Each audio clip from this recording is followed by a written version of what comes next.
Where are we headed? We're going to Camp Porcelain Peak. Oh, yeah? Planning on smoking a little dope, having a little premarital sex, and getting slaughtered?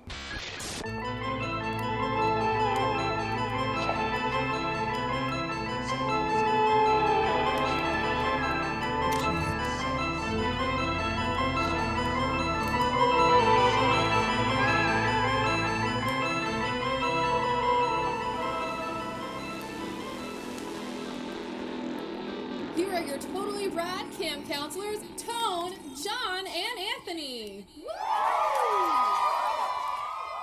Thank you, as always, for the lovely introduction, Summertime Constance. Welcome to Camp Porcelain Peak. How are my fellow counselors doing? Counselor Tone? I'm doing very well. Went back to work this week, and it was fucking lame, so I'm excited to decompress with you assholes. Yeah. Counselor Anthony? I did not go back to work this week. My life has still been just an endless void of horror movies and more horror movies and talking about horror movies with guests, which I'm really excited we got a chance to do for our episode. Yeah, me too. John, Counselor John, how are you doing today? I'm doing pretty good. I am glad to see that we're making some progress as far as getting this out to more people. We're currently sitting around on 114-ish on the film review podcast charts in the States. Yeah. Not just South Africa. While we appreciate all the support that South Africa has shown us Right. In the past, and if you are that person, feel free to reach out. We would love to talk to you. But, but yeah, it's really exciting to see us charting in our home country. So if you're hearing this, we're on a mission to get into that top 50. Yeah, So help us out. Yeah, so if we can get in the Please. top 100, that will be Bigger goals. ridiculous. Don't But be afraid to dream bigger. yeah, no, you're right. You're right. You're right. Is that a Tom Hardy quote from Inception? Yeah. Love or whatever. All right, so we are going to be discussing other camp classic films. So we have a few on the docket. We also have a special guest from the podcast Radio Nasties from across the pond. I apologize, Richard, in advance for that terrible, terrible accent. You really should apologize for my existence. yeah. That's Oh, no. I wasn't gonna go that far. I was just gonna say that sin, but yeah. I mean, I'm really excited about this because Radio Nasties is a great little horror podcast that everyone should check out. But yeah, Let's get them charting in the States. Right, yeah, so Richard will be joining us for our main discussion, but it will just be the three of us for news, trivia, and the old watch list. Once again, apologize in advance for our terrible accents that we slip into, just like Ewan McGregor in Dr. Sleep. just like Anthony's Morgan Freeman in every other episode. He does a little of that Morgan Freeman.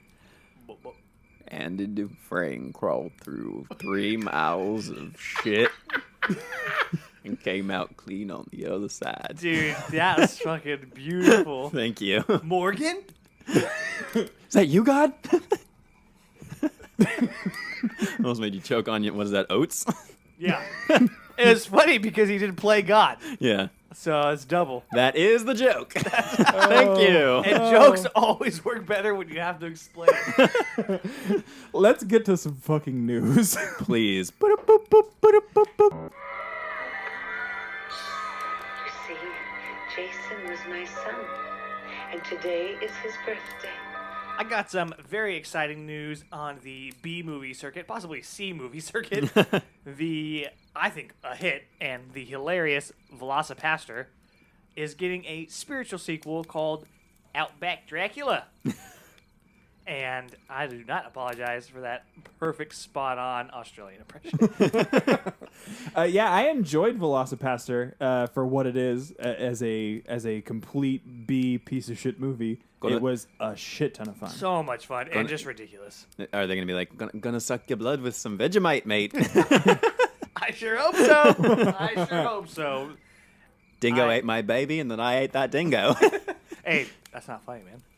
You know that shit really happened? Well, I can't workshop my Australian accent on the Hey, show. my mother was a dingo, all right? Whoa! And a baby. I don't want any part of that. So that's it. But yeah, in my neck of the woods, there was WWDC, which is the Worldwide Developer Conference, over the course of the beginning of this week. And during that, they announced a new Apple TV Plus series called Foundation, based off of a long-running series of sci-fi novels, and it looks fucking incredible. Yeah, it looks insane. And I tweeted about this. My first exposure to Isaac Asimov's work was the Will Smith iRobot movie, Robot, yeah. which I still have a soft spot for. God. Morgan. I didn't see that coming.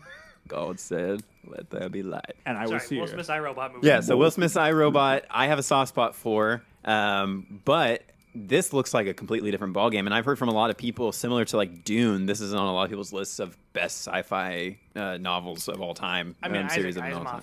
Asimov himself Is one of up the best there like sci-fi as a pillar, writers. of the sci-fi community. With like what Ray Dick Bradbury and- Bradbury, yeah. of course. And there's a trilogy of books, and then a couple prequels, and I think maybe one or two after that he wrote. And then there's a second trilogy that he didn't write. But I'm super stoked. I haven't seen any of this, and same with you. The iRobot was my first exposure to him, and he basically came up with a lot of the rules for robots that we still see today. Yeah. But if iRobot wasn't your style, then I think this is going to be vastly different, like you were saying, Anthony, because if you go back and read the original iRobot or the screenplay for what iRobot was supposed to be, it's completely different. It's more something along the lines of like a 70s or 80s sci-fi adventure movie than it is like this futuristic Will Smith driverless car shit. Yeah, this definitely looks like it's going to be closer to what the original source material probably was. I haven't read it, so I can't speak too much to that. But I'm very excited about it, and this is probably the first thing that's popped up on Apple TV Plus that I'm like, cool, now I'm sold. I'm going to go ahead and hop on there and start watching stuff. I just had a couple quick interesting pieces on my news. The first thing that I wanted to talk about real quickly is that Jordan Peele's Twilight Zone just premiered its new season today, which by the time you listen to this episode, you'll hopefully have already checked out. But something that I thought was exciting, more just for us as big Twilight Zone fans, is that one of the episodes is a sequel episode to the classic To Serve Man episode, which you have a poster of, an art print of, up on your wall here. It's bringing back the classic Canamitz from To Serve Man in a sequel episode called You Might Also Like. Ooh. So I am incredibly excited to check that out. The other bit of news that I had was for box office, because I do like to continue to track this as we move along through the weeks. Top 2 movies in the box office. This is from a lot of drive-ins that have opened to kind of supplement the fact that theaters are still not entirely open. This is mostly drive-ins and a few theaters that are open. Top 2 box office movies last week were Jurassic Park and Jaws. Which I think is amazing, because obviously we just celebrated the 45th anniversary for Jaws. Had our own little screening of that for my birthday, which went off spectacularly. Thank you guys for joining in on that. But it's so cool to see these movies that probably haven't topped the box office in... I mean, maybe Jurassic Park more recently, because they've done re-releases of that movie more frequently. But for a 45-year-old movie to be, 1 or 2 at the box office like Jaws was, I mean, that shows that a lot of people still go back to those Spielberg movies as kind of comfort food, and they're great movies. I mean, those are 2 movies that I will never argue with being top of the box office, and I think this is a really interesting time for us with how the box office looks just in this situation. You get the weirdest stuff floating up to the surface that you wouldn't expect, and along with theaters starting to open too, we're going to be getting a lot of classic throwback movies I've been seeing coming to movie theaters to kind of test the waters, I think, before a lot of the big releases. So that's all I had for news, but yeah, I think definitely check out Twilight Zone now that it's out. I'm going to have to, and hopefully they release this one in black and white, similarly to how they did the first season. And before we go ahead and finish up our news segment, we did lose Joel Schumacher over the weekend. He made some controversial things, but he also made some very great things. And he is a very original visionary when it comes to films. Regardless of if you enjoy that vision or not, he is the kind of person who makes the films for him and not necessarily for the audience. And I think that that's something that will be sorely missed in Hollywood. Yeah. Yeah, so if you grew up with The Lost Boys, he directed that movie. Yeah, and that's something that I didn't know for the longest time, was that movie had anything to do with him. And that's a really good example of just how his career is in general. He was all over the place, and a lot of people will probably always only know him for his Batman movies, which I grew up on. Those movies came out when I was like 3 to 5 years old, and I loved them as a child, and I appreciate them a lot more than I used to in terms of being campy Batman movies. But I mean, for Lost Boys, that movie is what it is because he has such an interesting, weird, modern sort of, or he had, that kind of style, and it's sad. I mean, anytime we lose one of our horror directors, it's always a little piece of my heart shrinking up and you can fizzling see away. influences from stuff like that with Buffy, for example, where they get these, the faces change and they're kind of sexualized. Yeah, absolutely. So Yeah, I guarantee that Joss Whedon wouldn't have made Buffy if he didn't have any kind of inspiration from something like Lost Boys. Yeah. So, rest in peace, Joel. So, as sad as that was, if you want more news that hopefully isn't that sad, then you can head over to our Twitter feed, where we will be posting more news articles that we weren't able to get into this episode, courtesy of Ashley the Intern, who has been presenting us with a ton of great news daily.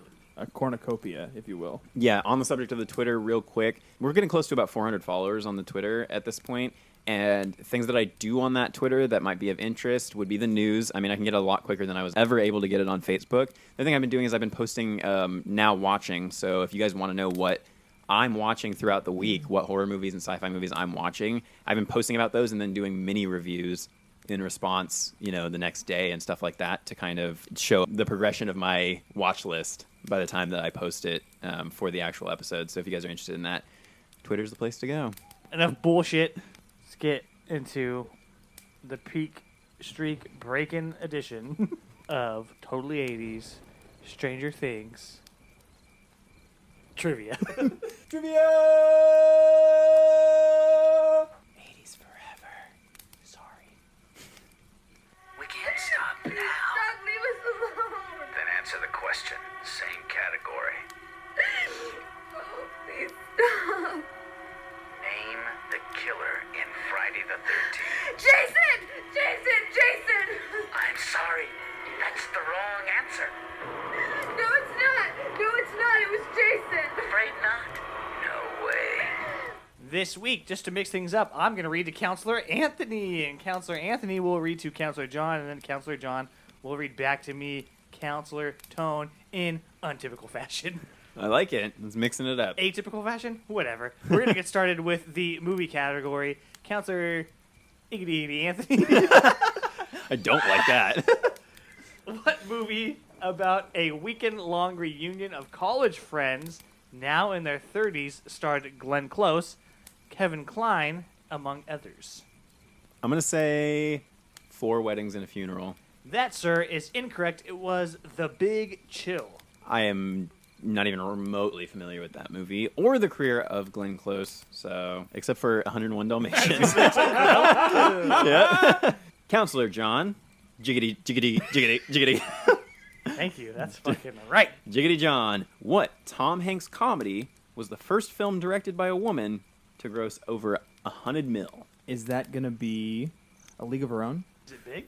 Shimmy, shimmy, Cocoa Pop, shimmy, shimmy, rock. It is big, directed by Penny Marshall. It was her second film as a director. Ah, bummer. Bummer. Come on, man. Come on, man. It was big. It was big. Man. Hey. I don't like that. I don't like that. I don't like this order. Makes me feel icky. Well, sorry, I don't mean to make you feel icky, you grown man. We had a human centipede, like a perfect human centipede situation set up, and now you're trying to make somebody else the back and somebody else the I was the head of that centipede. No, it's cyclical. We're all shitting each other's mouths. It never ends. It's centipede forever. Fuck the full sequence. Oh, fuck. Anyway, can we go? Yeah. Counselor Tone, what Kurt Russell cult classic has been described by its director as an action-adventure, comedy, kung fu, ghost story monster movie? Oh my gosh. Oh, man. Kurt Russell. If you don't get this, I will literally shit in your mouth. That's going to be Escape from Big Trouble in Little China. I feel like that's cheating because you basically combine 2 movies, but yes, it is Big Trouble in Little China. No, he was combining Big, the movie we just talked about, with the movie Trouble in Little China. Yeah. Duh. Is it Big Trouble in Little China? Me? Yeah. Yes. Okay, cool. That's why I said you should get it. What? That's what I said. That's what- All right. Let's all take a deep breath and count. Take a breath. Let's take a breath. This is getting off the rails, guys. Okay. All right. So I'm taking that early lead as we move into TV. Counselor Anthony, I almost forgot the fucking order.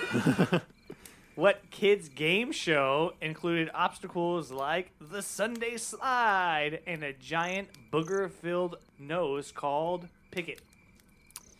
Is it Double Dare? It is Double Dare with Mark Summers. Yeah, physical challenge. Yeah. It's where you had to slide down a giant tongue into a pie or something. Yeah. You had to find flags and shit. Yeah. Never watched it, but I, for some reason, know. I'll take the physical challenge. There was two competing families, and then they feuded. So there was a feud to the families. But with boogers. Yeah, it's like, dude, if they did that in the Family Feud now, how dope would that be? If you saw all these adults in fancy suits trying to slide through some shit. Tell me you wouldn't watch it. Way more doper. Way more doper. I'd tune in. Way more doper. So much more doper. Yeah. Oh, okie dokie, Counselor John. What show was centered on a woman named Mrs. Garrett and the students at an all-girl boarding school, including Natalie, Tootie, and Blair? I'm gonna say it's Facts of Life. That is correct. Ooh, lucky guess. Like I said, I know the characters. I've seen the show. It's just I didn't know if it was Facts of Life or. Oh, Tootie. Yeah. So, hoping I could throw you off, but yeah, it's the Facts of Life. The hit show began as a spin-off of Different Strokes. For different folks. Counselor Tiggity Tiggity Tiggity Tiggity Tiggity Tone. That's fucking how you do it, bro. But get your own thing. According to its theme song, on what show might the characters solve a mystery or rewrite history? I don't know. Captain Planet. The answer is DuckTales. Woo! Yeah. Let's solve a mystery or rewrite history. DuckTales. Woo! Damn it. Damn. Remember that Magic Lamp movie they had? Yeah. I used to watch the fuck out of that. I used to love the shit out of DuckTales. Ooh. And Darkwing Duck. Ooh, when there's trouble, Darkwing Duck! you go, DW. Anyway, before this gets crazy. Dangerous. Hey, remember all those shows? Let's sing all their themes. Yes. Yeah, let's do it. Copyright claims left and right. Get at me, YouTube. Don't do that. Yeah, don't. We are all tied up as we move into music. Counselor Anthony, what comic book-esque sound effect is also the name of the British pop duo formed by George Michael and Andrew Wrigley? Is it Aha? Oh, it's Wham! Wham. Yeah, I was like, it's either Aha or Wham, and I didn't know which one. Good guess, though. Yeah. Uh-huh. Uh-huh. John, in the music category, when Billy Ocean asks you to get out of his dreams, where does he want you to go? He wants you to get into his car. Ooh, actually, it's his butt. No. Yeah, Into His Car, Get Out of My Dreams, Get Into My Car was a 1988 hit for Ocean. The fucking 80s, man. What a time. Seriously. Counselor Tone, in your music question, what Poison power ballad contains lyrics about flowers, cowboys, and nighttime? Cherry Pie. Ooh. It's every rose has its thorn. That makes more sense. Is that a Poison song, the Cherry Pie song? No, that's Warrant, I believe. Ah, whatever. Okay, John is pulling into the lead as we move into famous people and events. Counselor Anthony, what actor and bodybuilder won the Mr. Olympia title for the 7th time in 1980? Maybe I'll give you a pizza. Maybe I'll break your arm. Is it Arnold Schwarzenegger? That is correct. All right. Sweet. You son of a bitch. Pushing too many pencils. Dylan. What does he say? What the hell is broccoli anyway? I don't drink milk. I drink beer. All right. Let's get off of my terrible impressions and into my car. Counselor John, what nickname was given to the group of young actors in the 1980s that included Emilio Estevez and Rob Lowe? Is that going to be the Brat Pack? You got it, the Brat Pack. You got it. You got it, dude. Oh, my God. Counselor Tone, what actress and model appeared on the cover of Vogue in 1980 when she was 14 years old, the youngest Vogue cover model ever at the time? Is that legal? Drew Barrymore? It's Brooke Shields. I think Drew Barrymore was probably way younger. Yes, I'm pretty I would sure. have guessed Brooke Swords. John's still in the lead, trying to get that three-peat as we move into trends, tech, and fun. Counselor Anthony, what ball made out of thin rubber fibers was once described as a cross between a porcupine and a bowl of Jell-O? Is it a koosh ball or something like that? They're called like koosh balls or something. Is that your answer? I guess I don't know what That's they're correct, yeah. Koosh, nice. The old koosh. Nice. Yeah, I was like, I think that thing has a weird one of those weird names. One of those weird things. It's either Wham or Aha. It's one of those web balls. Yeah. Nice, dude. Good job. Sweet. I'm really, really, really hoping you don't get this one. Counselor John, in the Trends, Tech, and Other Things category, which product uses micro-encapsulation technology? Nerf balls, Pop Rocks, or Scratch and Sniff stickers? I'm going to say Nerf balls. I'm going to say scratch and sniff if I had to guess. It is Scratch and Sniff stickers. The process traps aromatic chemicals in tiny spheres that when scratched, release a scent. That one crack. I don't think I would have guessed Nerf also, I think. Counselor Tone, what chemical are jean jackets washed in to create the acid-washed look? Chlorine, bromine, or hydrogen peroxide? I was going to say acid, but I'm glad they gave us a list. It's the bromine, dude. Chlorine. It is chlorine. This is a tight game. Wow. Last category. See if John can get that three-peat in the Stranger Things category. Besides science teacher, what other school role does Mr. Clark play? Chess club advisor, D&D club advisor, or AV club advisor? Is he the AV club advisor? That is correct. Yes. Nice. So that puts you at 4. 4. Oh, so you got to get this. Mm-hmm. Dun dun dun. Counselor John, what camouflage patterned accessory does Lucas often wear? It's a headband or a bandana. Correct. It is a bandana. I wasn't going to give it to you for headband. I would have given it to you, headband, because he wears it around his head. Yeah. Yeah. No, I would have given it It's to you. a band around his head. So no, just kidding. I'm nice. Counselor Tone, what color is Joyce's car? Yellow. It is green. I was going to say green, It's but I didn't. pea I'm green to stupid. be exact, according to the card. Well, that puts us into a two-way tie between Counselor John and Counselor Anthony. So, I will read the tiebreaker question. Per usual, you cannot answer until I finish, and I will let you know when I finish. Capiche? Capiche. All right, this is the Stranger Things question, and it is... What is Nancy and Mike's last name? Wheeler.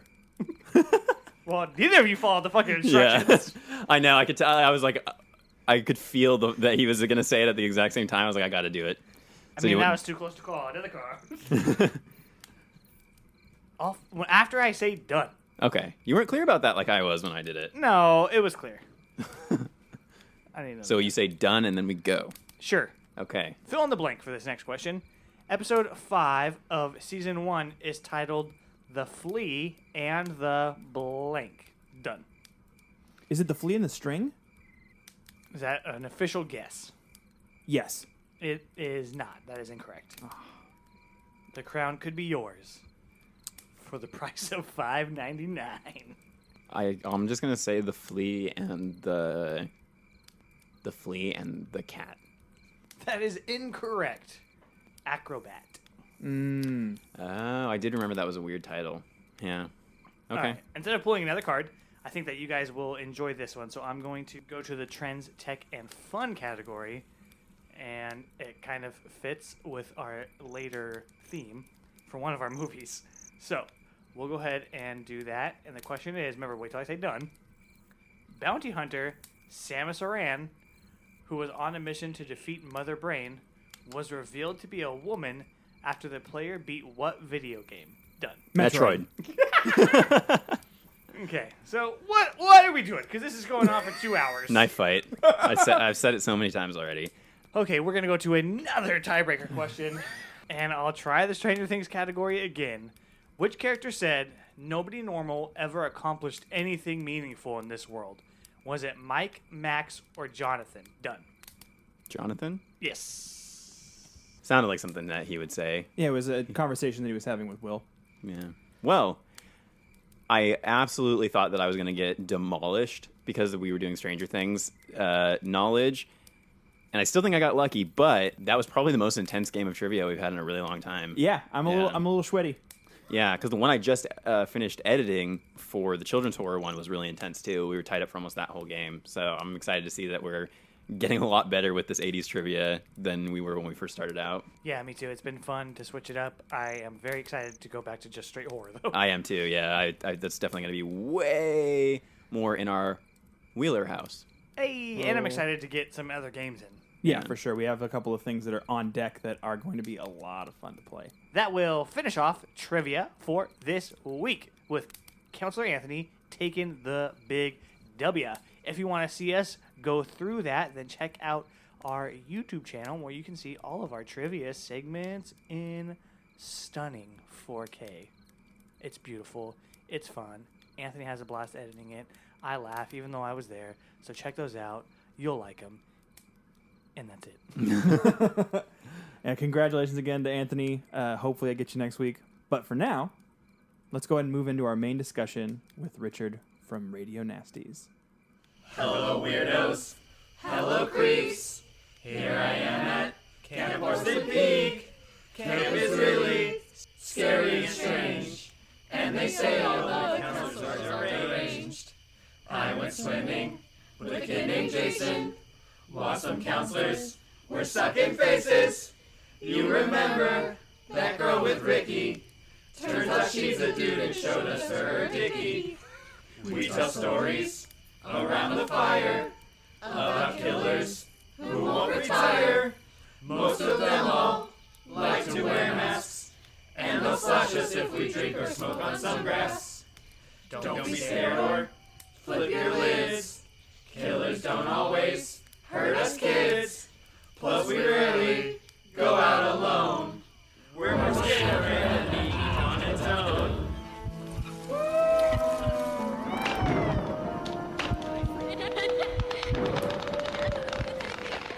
All right, so we're going to hop into our main discussion. We're going to be talking about some of the other camp films that aren't Friday the 13th. And we are actually joined by a guest.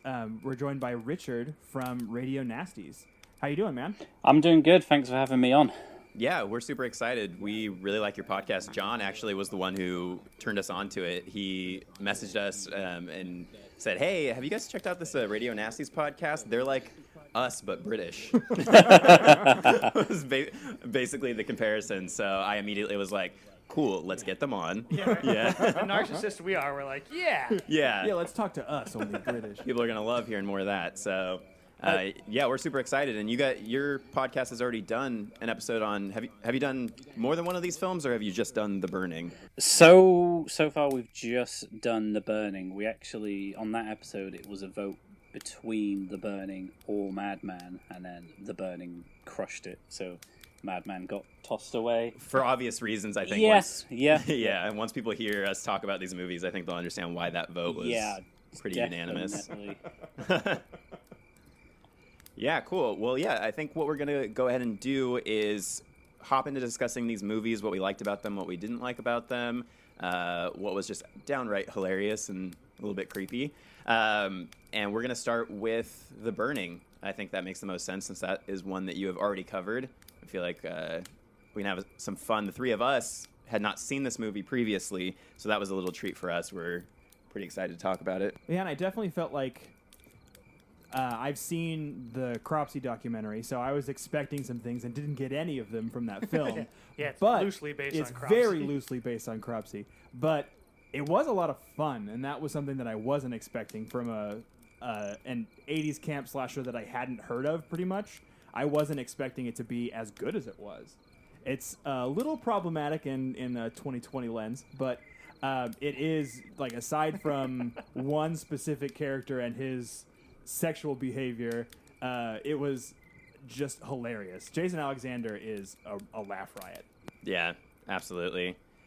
This was something where I was actually surprised that I felt that this movie pulled off the camp thing better than pretty much all the Friday the 13th movies we had just watched, because we just did our episode. That's something that you guys had mentioned in your episode about it. Yeah, right? definitely. Yeah. How it felt more like a camp movie than the Friday the 13th series. This one actually had kids. Well, yeah, a lot of time in the Friday the 13th movies, you sort of forget it's at a camp. They'll start off like it's the start of summer, everybody's headed to camp, and then the carnage just starts. Where, as in The Burning, you do actually have a lot of scenes of kids just being at a camp. We had like the going out on canoes and like having like the older kids kind of splitting off from the younger kids. Like those are definitely like real summer camp things that would have taken place in the 80s. And like I said, it's just a lot of fun the way that they present the storyline. I like the opening scene for sure. I like how they built all of that up, and then they return and they reflect on that later in like the final act of the story. But like I really dug the skull kind of made out of like worms and dirt and shit. I was equally as confused about this entire thing as I felt like you guys were. Like when I was listening to your episode, I was cracking up laughing because when you guys were talking about how any of this setup, this situation makes any sense. Like I was watching it and I was like, this is really intense, like a really intense way to open this movie. But how does this make any goddamn sense? For the exact reasons that you guys outlined. Yeah, like where have they found this human skull? Where's it came from? Like that makes cool. That makes me think. Okay, well, is there a Jason Voorhees at this camp that's keeping like his mother's skull somewhere? They moved the graves, but forgot to move the bodies. Yeah, I'm like, I feel like if your campground has just decomposing heads laying around for you to use for pranks, then you already should. That should be an indication that it's time to go home. Well, I was wondering, like, what was best case scenario for them doing this prank? Yeah, what was the motive of the prank? We put a creepy looking skull in Cropsy's cabin, and he shits himself. Because they're all going on about how they're going to get revenge on Cropsy for all the messed up stuff he's been doing, and I don't think burning him alive was the because they all look around like, well, this escalated quickly. And it's like, well, don't be putting burning skulls in people's houses. Well, and the problem is they didn't even get Cropsy because then a completely unroled, fully suited stuntman runs out of the cabin covered in flames. Well, and the character also kind of like Rube Goldbergs himself to death. Like, why are you sleeping next to a full can of gasoline? For real. Yeah, you expect me to believe that this man is like this devilish child killer of urban legend, and he's tripping over exposed oil cans and things. Well, I think that's kind of part of the problem is that they, like you were saying, Richard, they have this backstory, but we don't know any of that backstory. They just hint at it. So to us, the kids are just kind of dicks. Yeah. I feel like secretly we're watching The Burning Part 2, and we just never got The Burning 1. Yeah, that's a good point. It just kind of kicks off from like the second act, basically. Well, yeah, I mean, and it's cool. I like when a movie does sort of like that setup and then a time jump, and then because these kids did burn a man alive, that is more than enough motivation for me to believe that everything else that happens in the movie is deserved. At least it's right. To me, it's about on par with like, hey, your kid drowned, but even more so because in that case, in Friday the 13th, it's like, oh, was that an accident? Do these kids really deserve to be killed? In this, it's like, no, a bunch of kids straight up just burned this guy, like killed this guy. Did they ever get in trouble? Does it say anything about the kids or anyone getting in trouble? Well, no, because later on, isn't one of the campers like still hanging out at the camp, like as a counselor? I was just about to say, if he's been responsible for this, I don't think he'd be employed at future camps. What's your resume like? Oh, well, I burned a Cropsy. You're hired, damn it. Single-handedly vanquished Cropsy. Yeah. But I think that's what these movies kind of want to do is they want to do the Cropsey thing without really going into any of that sort of setup or backstory. And they kind of expect you to, I guess, be from Staten Island when you watch these movies and be like, oh shit, they're doing Cropsey. But I think only in recent times that people, like the documentary came out and stuff, are people from anywhere else in the world even remotely tuned into what that Cropsey thing is all about. I've definitely heard of Cropsey, but I've never heard the full urban legend behind him. I've always just known the name of Cropsey. It's a guy who was in a mental institution, and he escaped, so that classic motif of an escaped mental patient, and then he would abduct kids and bring them back to an abandoned mental hospital. Yeah. Essentially. And then torment them from there. Oh, so just like all those things that don't happen in the film. Yeah, exactly.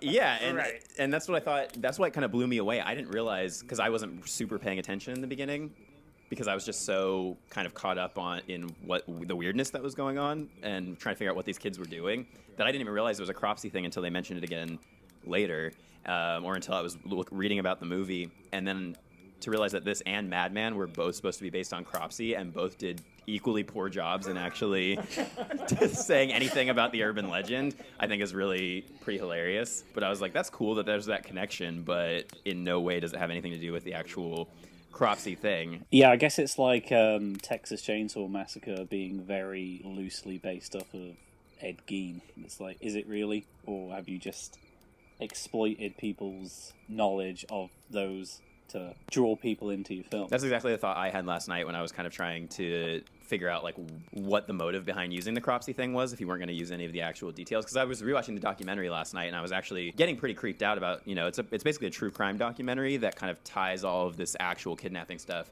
that really happened in Staten Island back to. So really, it's exactly what you said. It sounds like they know that people are legitimately actually terrified of this Cropsey in some places of the world, and so they're using that as a hook. Which is, I guess, what Cropsey is supposed to have as a hook. Yeah, so then we get this weird-ass hospital scene where this man's like, hey, you want to check out this burn victim? I love that guy. Like, what? He is in the wrong profession. Again, who has employed this guy? Yeah, seriously. He's just terrifying doctors on their first day in. Like, I'm just expecting one of the actual doctors to walk in and just be like, what? Jimmy walked in off the street again, and he's in here showing people the dead bodies, and they just shoo this guy off out of the hospital. Like they hit him with a broom out? Yeah. Quit taking strangers to the burn unit. Yeah, and then Cropsey goes and gets an escort, which again is a really weird scene. Yeah. Just so that he can get his pair of scissors for the rest of the movie. Yeah. His giant scissors. Yeah. Yeah. Yeah, like it's something out of Clock Tower. Yeah, it's such a bizarre scene. This scene just feels so different from the rest of the film. Yeah, I thought the exact same thing when I got to the end of this movie. I had almost forgotten the first 10 minutes because to me they feel like they're in a completely different style almost, and like that whole scene with the escort feels very almost like Peeping Tom, kind of trashy, almost like a Grindhouse sort of vibe to it, and then you go almost immediately, just a little bit after, to the entire rest of the movie, which is set in this camp, and everything is very centered around feeling like it's an actual camp, but everything before that felt like one or two completely different movies. Yeah. So that was very strange, and that's why at the beginning I was like, I don't know if I'm going to like this movie. And it wasn't until we got to the campground stuff, and I just started hearing some of the dialogue and some of the interaction, especially from Jason Alexander, that I was like, okay, I'm in. But yeah, once we do kind of make our way past the escort and to the camp, I feel like that's where a lot of the charm of the movie kicks in. Not just because the dialogue is good for what it is, like typical slasher schlocky type dialogue, but just the set piece. Like I said, it feels the most camp out of all the movies we watched for sure. In camp as in summer camp or camp as in style? Yes. Fair enough.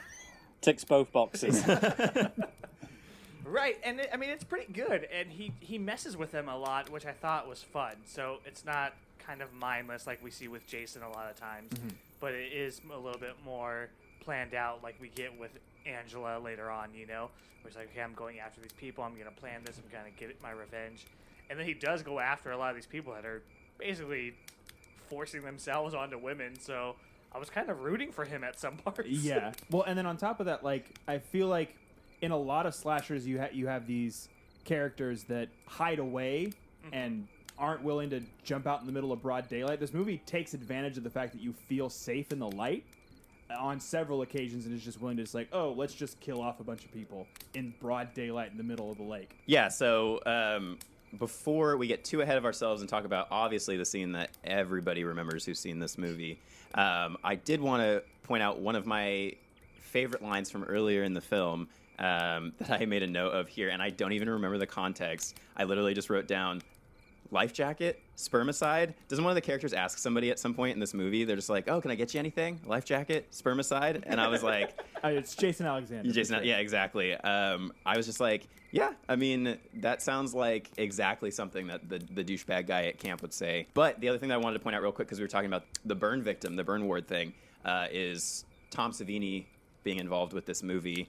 We get a little glimpse of his makeup effects there early with the burn victim, but we get a lot more coming up here later in the film. But yeah, I guess we can get around to what is kind of the most shocking and memorable part of this movie, which would be the fact that like 90% of Cropsy's victims in this movie are killed in a single scene, which is kind of insane and out of the box. I think it's 5 out of 10 of the kills in this like tiny clip. And which it's super gory. And up until that point, I didn't feel like the movie. It felt like the movie was definitely trying to make you think that not really anything was going to happen. Like it's making you sit around and go like, when is something going to happen, just so that it can spring that specific scene on you and make you go like, whoa. So did either of you guys know this scene was coming? Had you seen this scene before, or was it all fresh to all of you? I knew nothing about this movie. I knew nothing about it at all until after. I had only heard that there was a big scene. Right. And that it took place on the water. So every time they were on the water, I was expecting something to happen. So one of these a little. Well, I was basically like, the entire movie I was waiting for like Jason to come out of the lake type of thing, and I was just expecting I was just expecting Cropsy to come out like when they're all on the boats, like, you know, doing all their fun camp activities. I was just expecting somebody to jump out and start attacking them. I wasn't expecting him to just straight up just float up to them and just you know, or like jump up to the, you know, jump out of the thing and just start stabbing them with scissors. So I definitely still found it shocking, even though I was expecting something big and crazy to happen. Yeah. I like that he kind of pranked them. Yeah, because there's like the upside down canoe, because that's the whole reason they're looking for their missing canoes. And the first time I saw it, I was looking at it, I was like, right, okay, so Cropsy's under that canoe, they're going to flip it over and someone's going to die, and then it just complete 180'd me. Wait, you don't expect him to kill everyone? Yeah, definitely not everyone on the whole bloody raft. Yeah. And for some reason, and I don't know what it is, I find like garden shears or just like scissors to be like, they make me cringe a lot more than like Jason with his machete, or just like somebody getting stabbed. Like stabbing in general, obviously, is freaky, but something about scissors or like those giant shears. And it might have been also the way that it's shot. It's pretty beautifully shot in this scene where they keep doing those, him lifting, it's just a silhouette of him lifting the shears over his head, which is like the iconic shot that's on all the posters and everything. I actually found out a interesting little fact about that shot today. The director plays Cropsy in that scene because he wasn't happy with the way the original actor was getting the light shining on the shear, so he's like, fuck that, I'm doing this myself. Wow.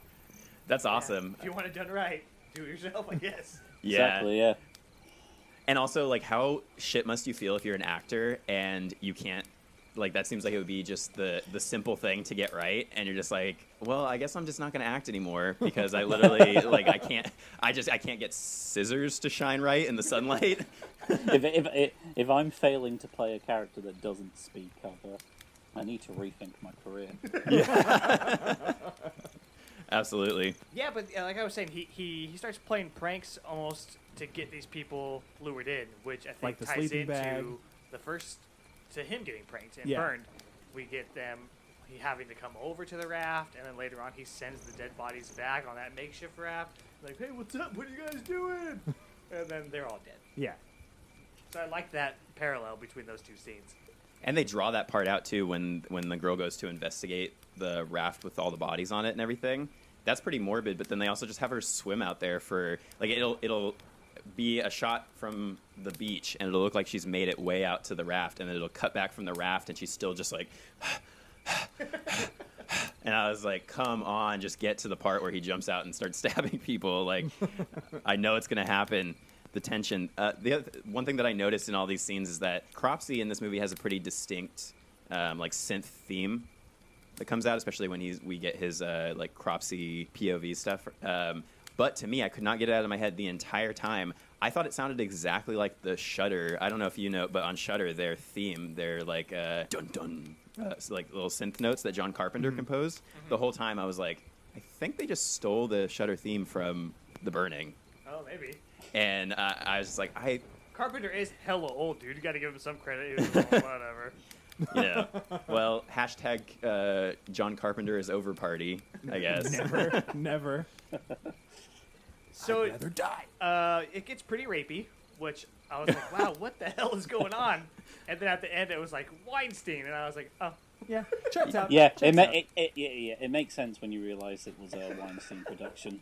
Yeah, I was going to say that's something that we can't really pass up mentioning. Yeah. And that's the easiest way now. Maybe not at the time, but now that's the easiest way to explain to people, like, oh, hey, The Burning, just to let you know it's a little bit rapey. And they're like, oh, what do you mean? It's a Weinstein movie. Boom, immediately. They're like, okay, I got it. Oh, that checks out. But there is some pretty overt just girls talking about men taking advantage of them in this movie, or just kind of scenes that made me more uncomfortable than the violence. But yeah, Weinstein probably saw it and was like, yeah, that's good, but what if all the guys were creeps? Yeah, literally none of the guys in this film take no for an answer. Yeah. It's like, geez, summer camp brings out the worst in people. Yeah, just a bunch of sleaze bags. yeah. So, did you guys have a good time with it? Was that when you watched it for your show, had you seen it before? Yeah, that was the second time. We'd actually watched it about a year before that, like just before we'd started doing our podcast. And then, yeah, we watched that together, and then, you know, we knew when we started the podcast, like, we've got to revisit this film and talk about it. Because it just completely took us by surprise. I was really just expecting a generic 80s slasher, but now this is, like, up there with, like, some of my favorite slashers ever. Yeah, totally. I think it's one of the better camp movies, too. Yeah, it just it encapsulates the concept of just summer in general for me. And I feel like it's definitely something I'll revisit coming back to like summertime watches for sure. Yeah, it had like that Heavyweights or Camp Nowhere feel. Yeah. Plus all the slasher shit that we love. So it was Yeah. like both of our sides of growing up come together. I think a lot of that might be down to the fact that a lot of the scenes are in the daytime, where obviously most slashers are set at night. And if you can make the day scary, then I think you did something good. Yeah, exactly. Yeah, and I mean, especially like watching it, at least here, it's been very hot. We've had some pretty hot summer weather, so watching a movie that really feels like summer got me into the mood. Something that I did want to mention too, kind of in the vein of the summer camp movies that we've watched in general, is a theme in this movie and also in Sleepaway Camp is that these movies have some of the palest white boy asses that I have ever seen in a movie, and they just keep showing, like, everybody is just every opportunity to show their pale asses. Yeah, well, you don't get undressed. You just tan there's one in Madman shorts. too. Yeah, in Madman, yeah. So in my notes, I think for each movie, I have just like there we go, the palest asses again. I was watching it with my partner, one of them, and she was like, "Why are all their asses so white?" Yeah. They're not tanning. They're just in the beach or in the camp. And then I also wanted to say that I had heard, speaking of like random little bits of trivia, that Savini actually passed on doing Friday 2 to do this movie. Oh. He had said in an interview that he didn't like the idea of Jason at all in the Friday the 13th franchise. When he created Jason, the look of Jason in that original movie, it was not with the intention of Jason ever growing up and being an actual person that existed and was killing people. So he was like, nope, and went to go do The Burning instead. So that brings me to what I wanted to say is, what did you guys think of his makeup when there is an actual reveal of what the killer looks like in this movie? And you can compare that to other work he's done in other films, specifically Friday the 13th. Obviously makes a lot of sense to compare to. I was going to say, I thought it was good. It just looked like it maybe was a little bit more rushed than some of the other stuff that he's done in the past. But did it, to you, look like a man who had been prank immolated. I definitely think Cropsey looks intimidating. I personally think he does sort of look a bit similar to how the kid Jason looked in Friday Part 1. He's got that sort of gormless look to him. Yeah. Yeah, it seems to maybe be Savini's go-to for that specific idea. Like, if we went to him now and asked him, like, hey, can you make a deformed killer for our camp movie, he would just make Jason again. Which I guess is fine, because it's a classic. I mean, if it ain't broke. Yeah, and I guess that kind of brings us around to the ending of the movie, which I really enjoyed all of the ending of the movie. Like I thought the chase scenes and everything. Yeah, I thought all of that was pretty intense. Like camping. But you my can't tee it up and expect me not to take it. Yeah. Right? My favorite part, though, I think, was just how it wrapped up, bringing us back to the campfire story. And you have the counselor, just really chewing the scenery, telling this campfire story at the end, right up to just turning straight to the camera and addressing the audience. I thought it really stuck the landing a lot better than "he's real," which we can get to with our next film. How did you feel about the ending, Richard? No, yeah, I definitely agree. I think the ending's pretty much perfect.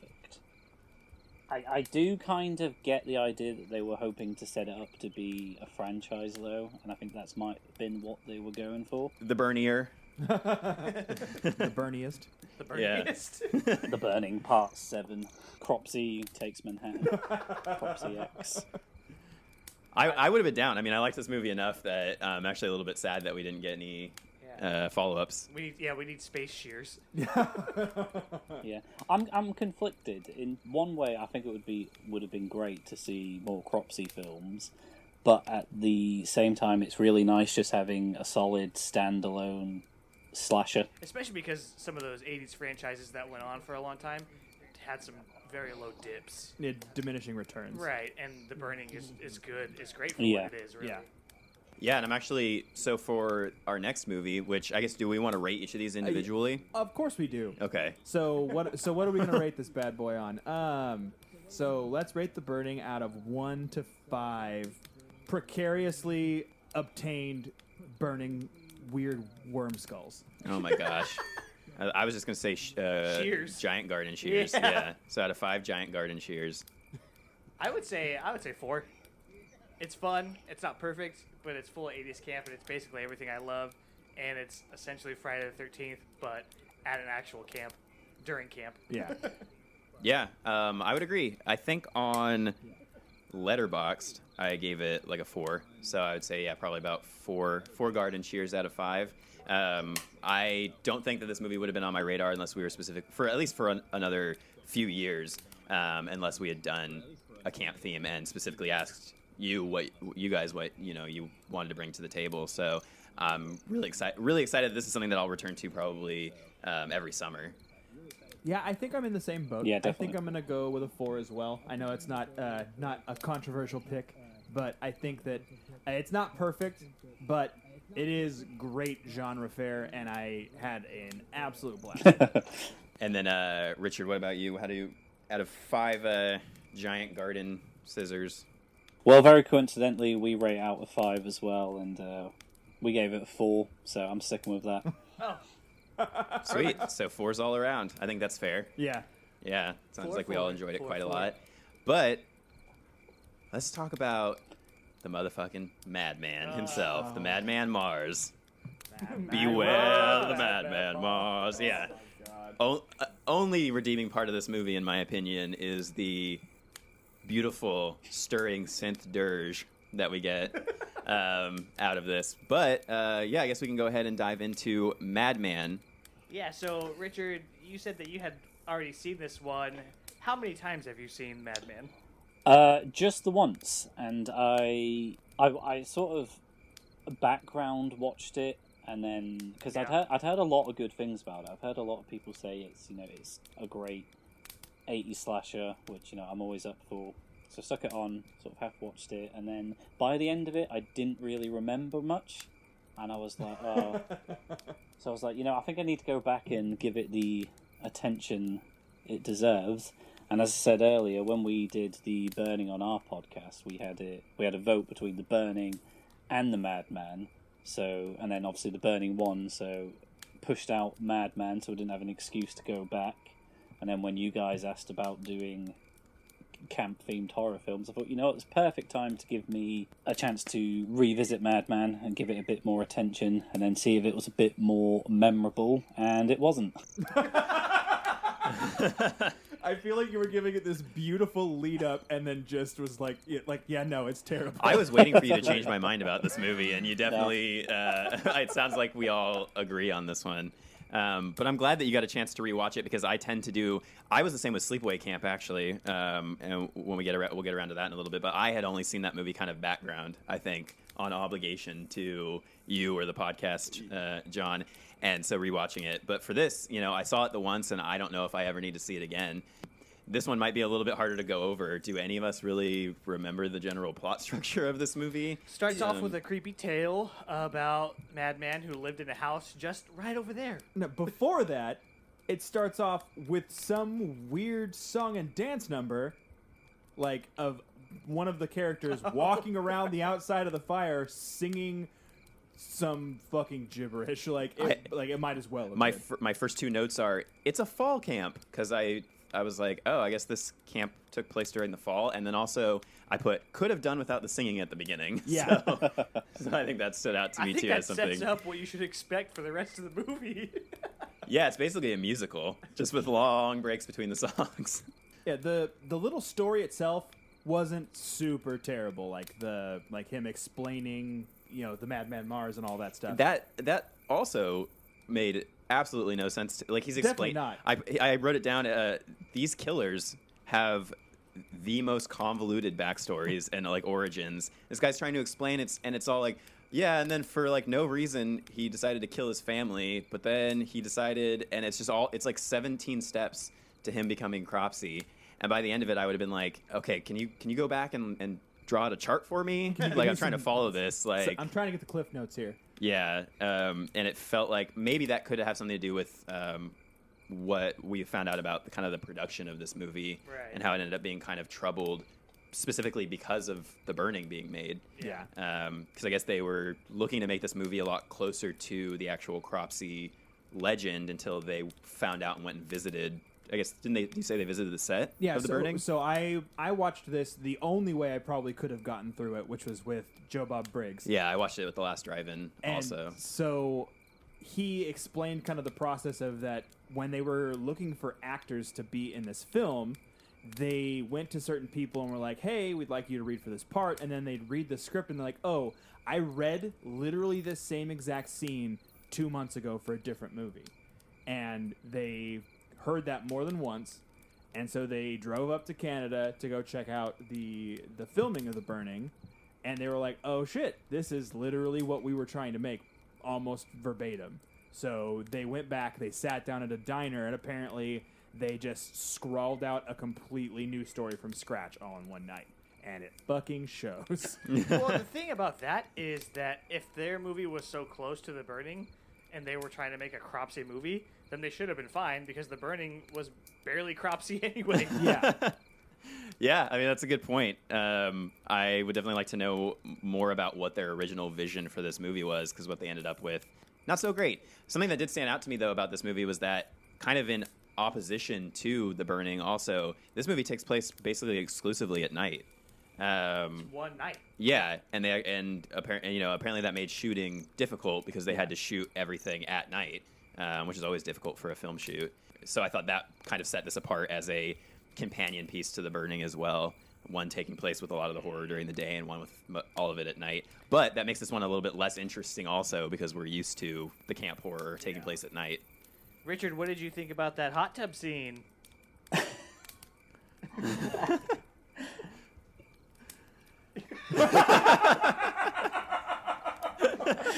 Right, the thing about this film is, right, as I was saying about how unrememberable it was, I watched it, I want to say 2 nights ago, and even with my notes, I'm looking at my notes, I'm like, I do not remember any of this. And I've even had to go back and watch other reviews of it to try and refresh my memory, and it's all gone. The whole film blurs into one sort of incomprehensible blur. The only things that even really stick out to me are some of the kills. Yeah, it's like a whip pan through the entire movie, and you occasionally are picking out little glimpses of like, oh, she's got decapitated by that car hood. That was cool. Yeah. What were some of the kills that you were drawn to? I liked the. I think it's one of the first kills where I think it's one of the camp counselors gets hung by a tree, but it's all this massive, elaborate set piece. I think when I was rewatching it, I was saying like, okay, so this is why people are drawn to this movie. You know, if this is what I'm in for, then I think I'm going to have a lot of fun with it. And then it just doesn't. I mean, I do like my slashes that are just kill heavy, but even then, there's just not enough substance to this film to really get behind it. It fizzles out in the moments in between. I really did like that scene though, because we show this guy struggling, and we don't usually get them able to kind of pull themselves up and survive getting hung or hanged or whatever. Yeah. And then he gets ripped down, which I thought was pretty brutal. And I think it might be from this scene, and it might have been in the last drive-in episode. Joe Bob might have talked about it, but they returned to the location where this was filmed, like years later, and the rope and pulley from the hanging scene were still in that tree, like years and years later, which I think would be a really freaky thing to run into if you're actually like exploring those woods or going camping, and you just see this noose hanging from a tree. Just all the innocent hikers that have just happened to pass this. Like, what have they think has gone on? Cropsy, hopefully. I mean, beware the Madman Mars. Yeah. Oh my god.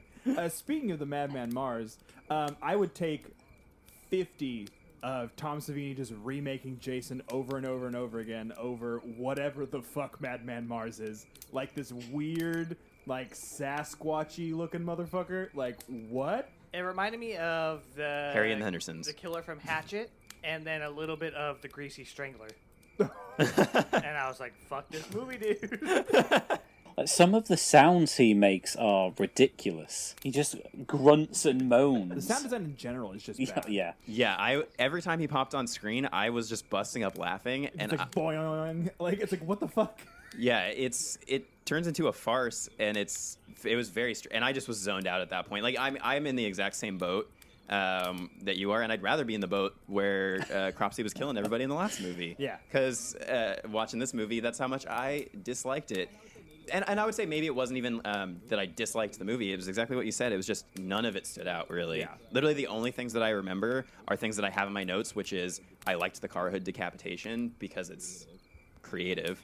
And that was a scene that I guess a lot of people talk about as like a reason they like this movie. And the only other thing I have in my notes that stood out to me was that I saw in the credits that H.J. Heinz, like Heinz Ketchup, helped produce this movie, and all the credits were in this ketchup red, and I was like, oh my god, it all makes sense. like suddenly everything came full circle with this movie, and that's literally all the notes I have. You big brain motherfucker, you just cracked the case. The music, I thought, although it was awfully timed, because they would sometimes do it right before a jump scare, so it would kind of dissipate the scare, but the sound, like the little synth, I thought was pretty cool. It was very 80s, and I was like, I was like, all right, that's cool. So I liked that, and then I also liked the idea of like the smell, that he had the smell before he killed you. So there were some scenes when people would be doing whatever, and then all of a sudden they'd be like, "It smells like shit," and I thought that was cool because we don't really get that. Usually it's like a visual thing or a sound thing, and then this one was like a sense thing or scent thing. Yeah, smells like shit. But no final girl rules, right? So that was interesting. I guess there weren't final girl rules yet. Yeah. But this one just didn't have them. Yeah, they hadn't established those as a hard and fast rule. Was there anything about this film that you did enjoy outside of the kills, Richard? Going back to what you said, I do quite like the score. It has that authentic 80s cheese to it that is just my jam. Yeah, and then I guess the cap to the music discussion in general is, like I said, the Moog synth dirge, as I put it, because that's the kind of synth that they use to make this, apparently. So the Moog synth dirge that tells you to beware the Madman Mars. By that point in the movie, I was like, I wasn't surprised that it was happening, but I was still just like, what am I going to talk about besides this now? Like when we get together for the podcast.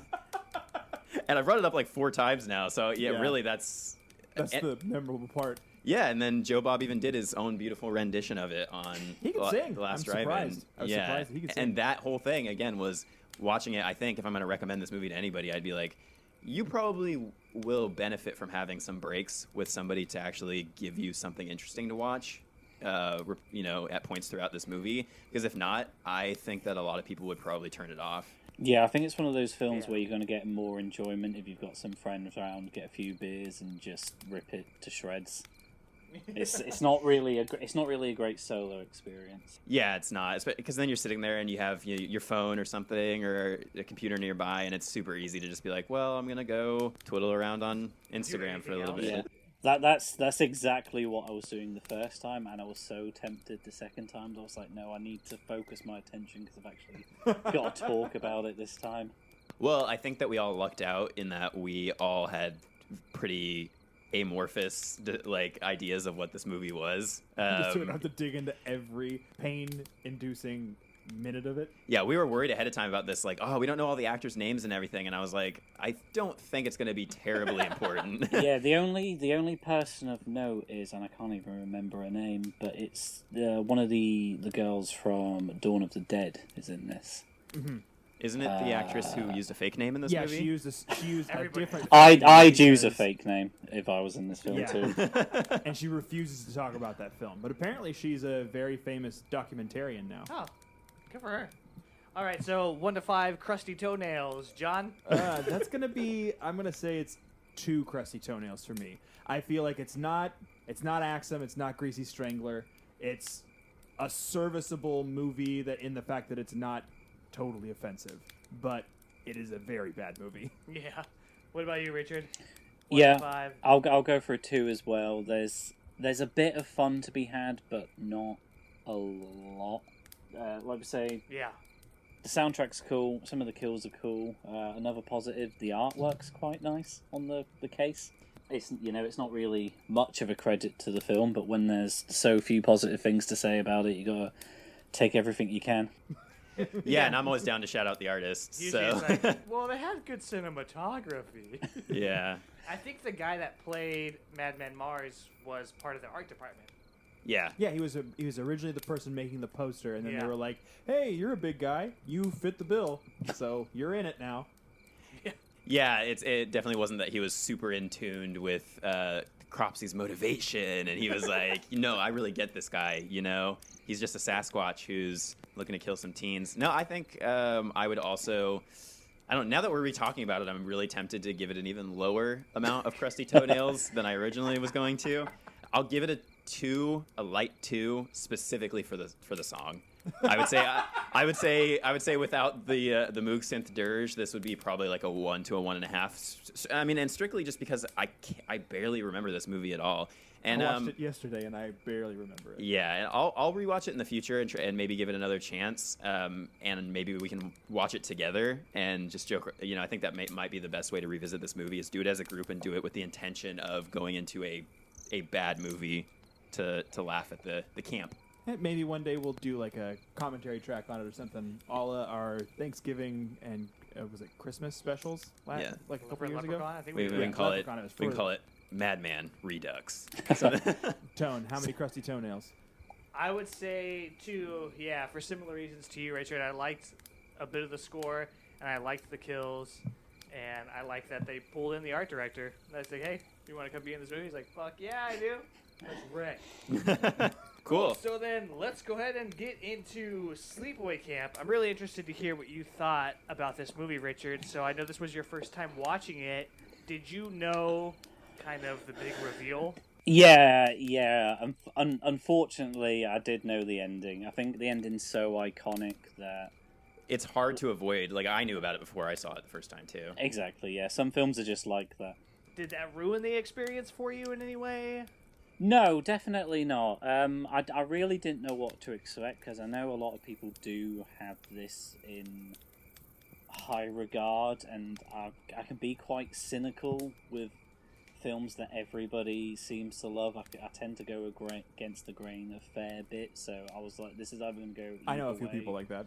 Yeah, so I'm either going to hate it or just seem to enjoy it. I did get really lucky, though, because obviously I hadn't seen it before.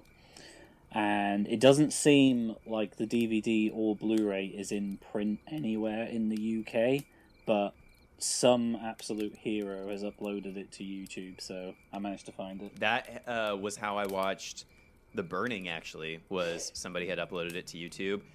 I'm not going to shout out anybody because I don't want their videos to be taken down, but with The Burning, when I watched it, that was something I was going to bring up, is that I was actually worried that because I was watching it on YouTube that they would cut out the nudity. Mm-hmm. And in that like first shower scene in The Burning, I was like, oh fuck yeah, okay, cool, we're good to go. We're rolling rated R. But with Sleepaway Camp, I actually ended up hunting down. I went on a hunt also for this, but not because it was hard for me to find the original copy, but it was impossible for me to find the Joe Bob Briggs Last Drive-In episode that he had done for Sleepaway Camp. And I was like, because I've seen the movie again, I would love to rewatch this with him, and I know that he did an interview with Felissa Rose, who played Angela, so I was like, I really want to see this. Finally tracked it down on the dark web, and was able to check it out that way. So, but yeah, so I guess we can start with you, since this was your first time, and you can kind of go over with us your thoughts on this movie, being someone who is usually kind of against the grain with this sort of thing. Yeah, I generally did enjoy it. Like we were saying with The Burning, how it actually feels like a camp movie and not just a movie set in a camp. And I like the fact that it actually has real, like, kids and teenagers in it, and not like late 20s, early 30s, but pretending to be teenagers.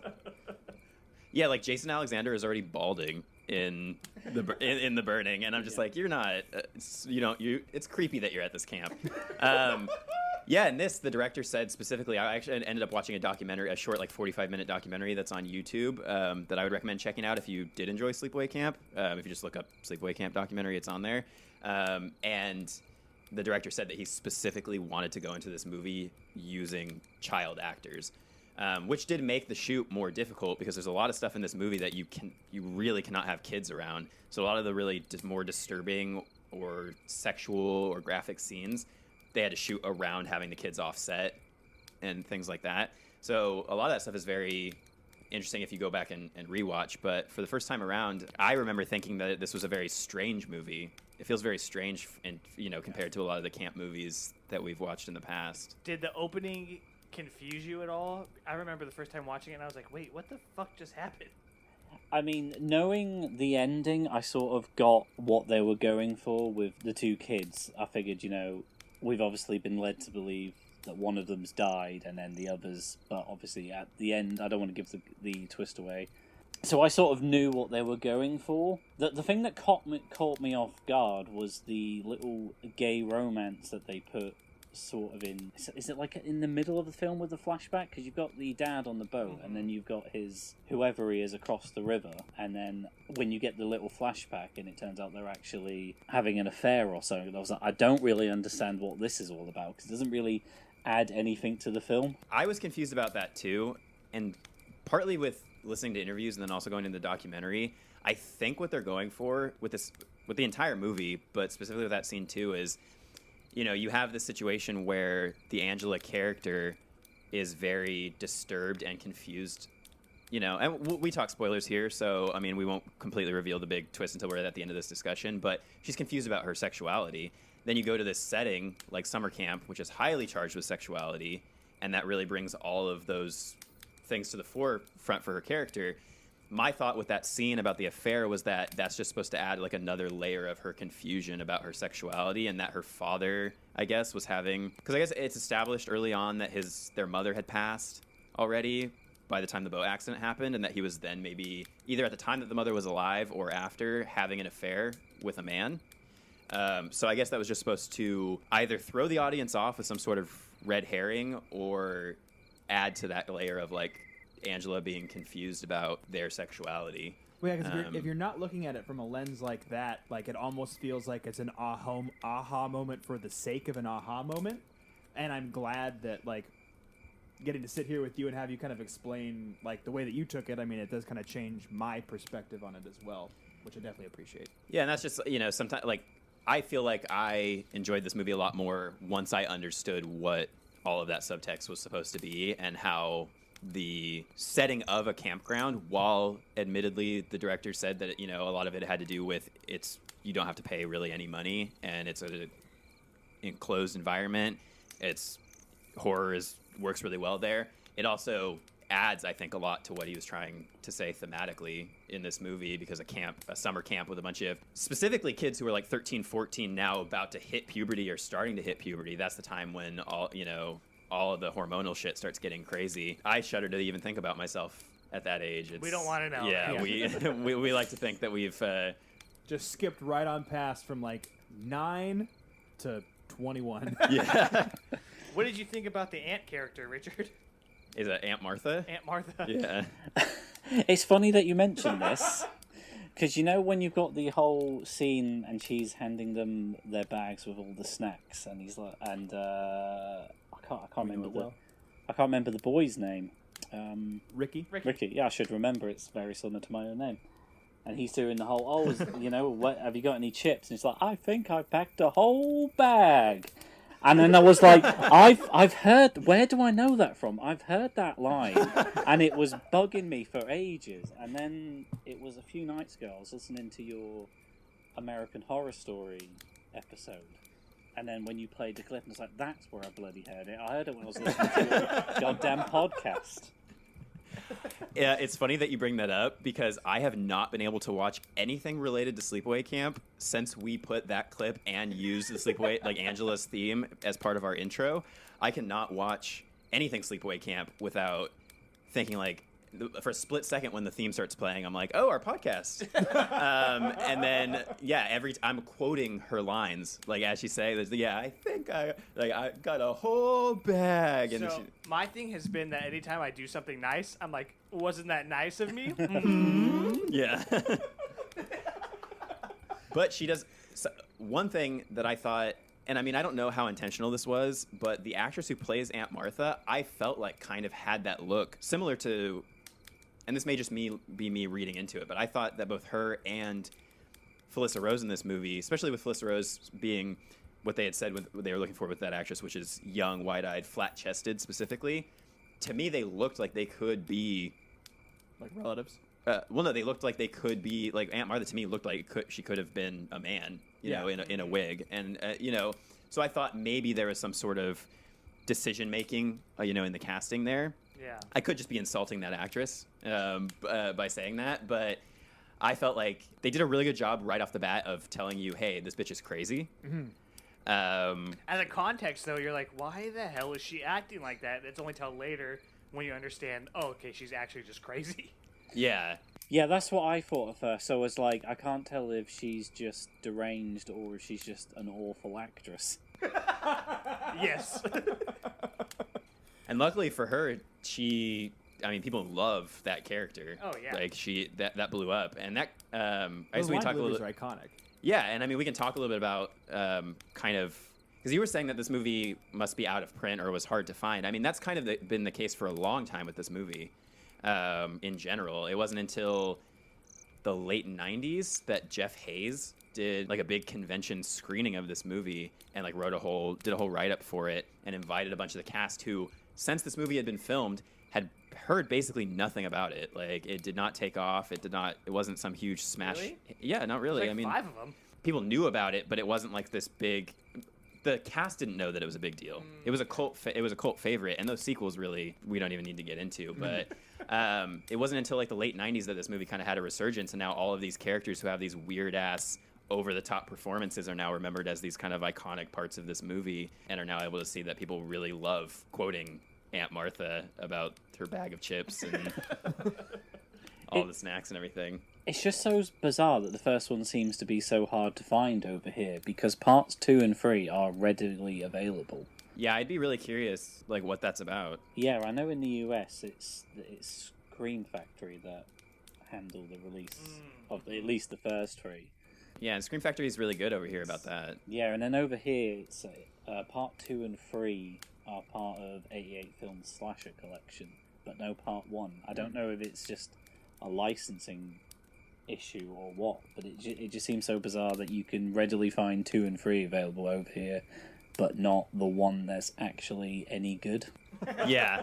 I do think that it has to have something to do with rights issues, because that episode got pulled from Shudder for the Joe Bob episode. Yeah. Got pulled for rights issues, which happens a lot with his episodes. And then also I've heard is even worse if you're in the UK. Yeah, there's already a few missing episodes just because of different licensing agreements with Shudder.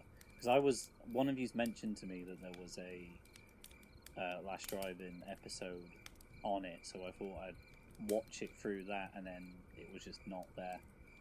So, but Yeah, it was very difficult for me to find, and when these guys were asking me like, "Oh, hey, should we watch it that way?" I was like, "It's way more trouble than it's worth." I was just on a mission to watch it that way because I've just been on a Last Drive-In kick recently, watching a bunch of stuff. So I was really happy that 2 out of these 3 films, and he was actually saying in the Madman episode that they wanted to do the burning instead, but couldn't get the licensing figured out Until later this month, I think. Oh, so they are going to be there. Yeah. Okay. It's coming to Shudder this month or next month. Okay, cool. oh, fingers crossed that makes it over here. I'll definitely kick into that one. So we get this introduction, this flash forward since the accident, this introduction to Martha, Angela, and Ricky. I forgot we hadn't talked about any of this movie. Yeah. And she's basically like, hey, I'm a weirdo, and I'm sending you guys to camp. And we go to Camp Arawak, which actually was on one of our trivia. I was remembering that we had a trivia question asking what the camp was called. Yeah, so we ended up in camp. I'm trying to remember. And then there's a bunch of perverts there too. We get at least 2 fucking super creepy dudes. Yeah, Artie, the character. Oh my god, I like him bald. Yeah, and we established pretty quickly that this Ricky, Angela's cousin. Angela is very reserved, doesn't really talk. She almost has no lines in this movie. They make a joke about it, Joe Bob does, that in order for her to get her SAG card, they have her say, like, good night, at one point. Yeah, they were like, in order for her to get her Screen Actors card or whatever. But yeah, she's very quiet, very reserved, and this Ricky character is, like, her guardian angel, basically. Like, he's almost overly protective. I mean, he does save her from being molested by a douchebag. This movie pretty quickly sets the tone as just unsettling in general from the very beginning. I mean, it's very dreamlike with the boat accident. It still feels very dreamlike and strange with the acting and everything with Aunt Martha. And then you get to this camp and just everybody seems weird. And it's not even especially like because of the killer stuff. Just up until that point, everybody seems like they're strange and they've got something wrong with them. It's almost like Twin Peaks. Yeah, that's a really good comparison. Is it feels a lot like everybody there is like a Twin Peaks character, but they're all like half of them are like Bob from Twin Peaks. If anybody watches Twin Peaks, yeah, I thought they did or something that I had actually heard about that was a big part of this movie, like the background behind the scenes drama, is that the actor who played Ricky and the actress who played Angela had like a thing during the shooting of this movie. Weird. Yeah, like they were messing around, and then Kissing cousins. they were messing around, and then when the volleyball extras came in, all the hot volleyball extras, he went and started schmoozing with all those chicks, started a bunch of drama on the set. There's a huge like falling out and all this stuff. Oh, Ricky. So apparently the behind the scenes on this movie was like they said it was like actually being at a summer camp. They were like flirting and having little relationships and growing up and learning about themselves, and which of them secretly has a crush on a really old camp owner, which I was like, all right, lady. Something that I also want to say in terms of like setting the mood for this movie from the very beginning is there's some pretty intense prolonged scenes of people just like screaming in horror at things, like in the beginning during the boat accident, and the girl's like, somebody help them, she's screaming, goes on forever. And it's just her screaming and yelling, and they do that multiple times in the movie where it's just these prolonged scenes of people just like screaming in horror. It creates a level of dissonance, like it's meant to make you uncomfortable. Yeah, and that also felt very like weird and nightmare-like to me. But yeah, so now that we're at the camp, one of the first note that I have is the crop tops. Just the wardrobe in this movie, I think, is a subject all its own. The short shorts and the crop tops. Yeah, definitely. All the men in this movie. Because it was on YouTube, I decided just to watch it on my tablet while my girlfriend was playing PlayStation, and I had to interrupt her and be like, just look at this guy's crop top. It's one of those things acceptables in the 80s, I guess. Yeah, I mean, it definitely... and I think that we see some wardrobe like that in American Horror Story. Definitely, yes. Yeah, so obviously that was like an yes. indication of the 80s. A Sign of the Times. How did you feel about the kills in this, Richard? I definitely liked them. I do quite like POV kills in the right context, and I think this does them well. I don't know if in the sequels they still go with the POV aspect now that the cat's out of the bag who the killer is. Yeah, some of the kills are very inventive, like the toilet kill that stands out, the shower kill.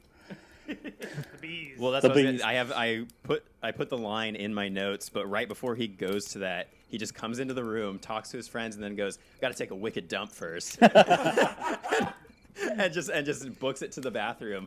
And I did not remember that about that line in the movie. So I was just like, I'm gonna do that. I should have done that when I came over today to do the interview. Just been like, yeah, I'm ready, but I got to take a wicked dump first. I just love the fact that at no point did he think, you know what, I'll just crawl through the under the door and get away from this. He just accepts it, like, this is my fate now, death by bees. Well, he hadn't pinched off yet, so he was like, I'm not gonna get shit all over myself. He's like, I'd rather die than shit my pants. All right. He didn't watch Streaks. In his short shorts. Death before streaks.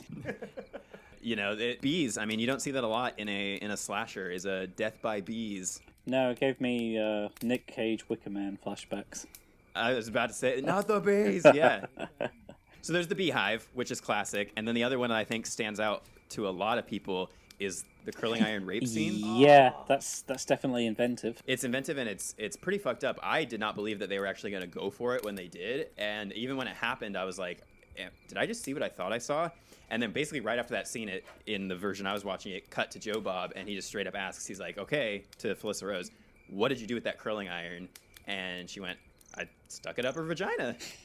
And she was just like, I killed her with it. Would that kill you, necessarily? Being burned from the inside of your vagina? Well, you'd probably go into shock, I would think, and then... Well, and she doesn't necessarily always kill, either. I mean, like, with the scene with Artie back at the very beginning of the movie, like, I mean, she just kind of boils him alive. He doesn't die, necessarily. Which is really frustrating, because of all the people that probably deserve to die in this film, he's the one.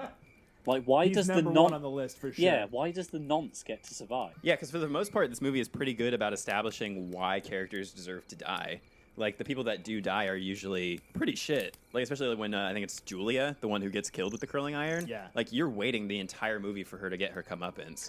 She's such a piece of shit for the whole movie. And so over the top, but it felt like girls I knew when I was in elementary school. Like, the way that they would act and talk, which is maybe a sad indication of what my...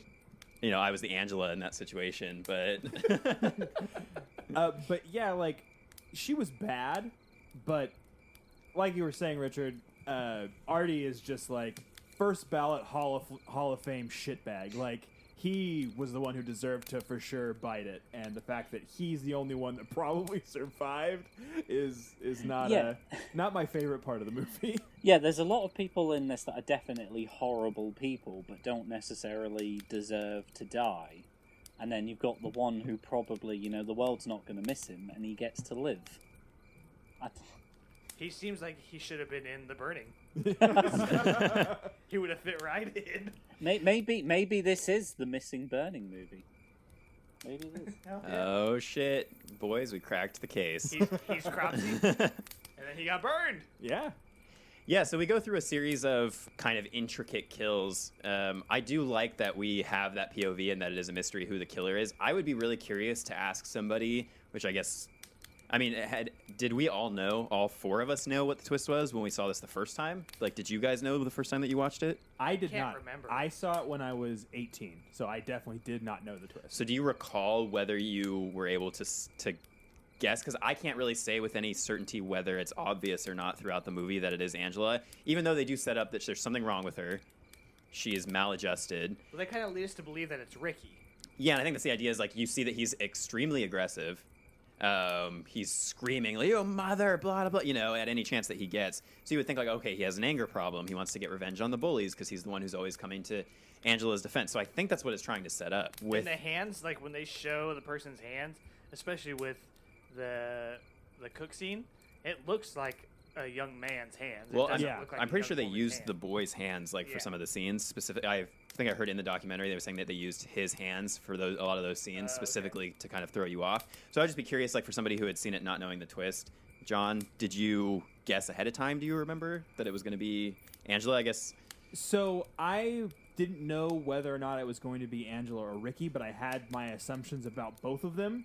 I had no idea that she was just going to be at the end, with her little Dickie. I had no idea. And Yeah. we're to that stage. I mean, Angela is a boy. I mean, it's What?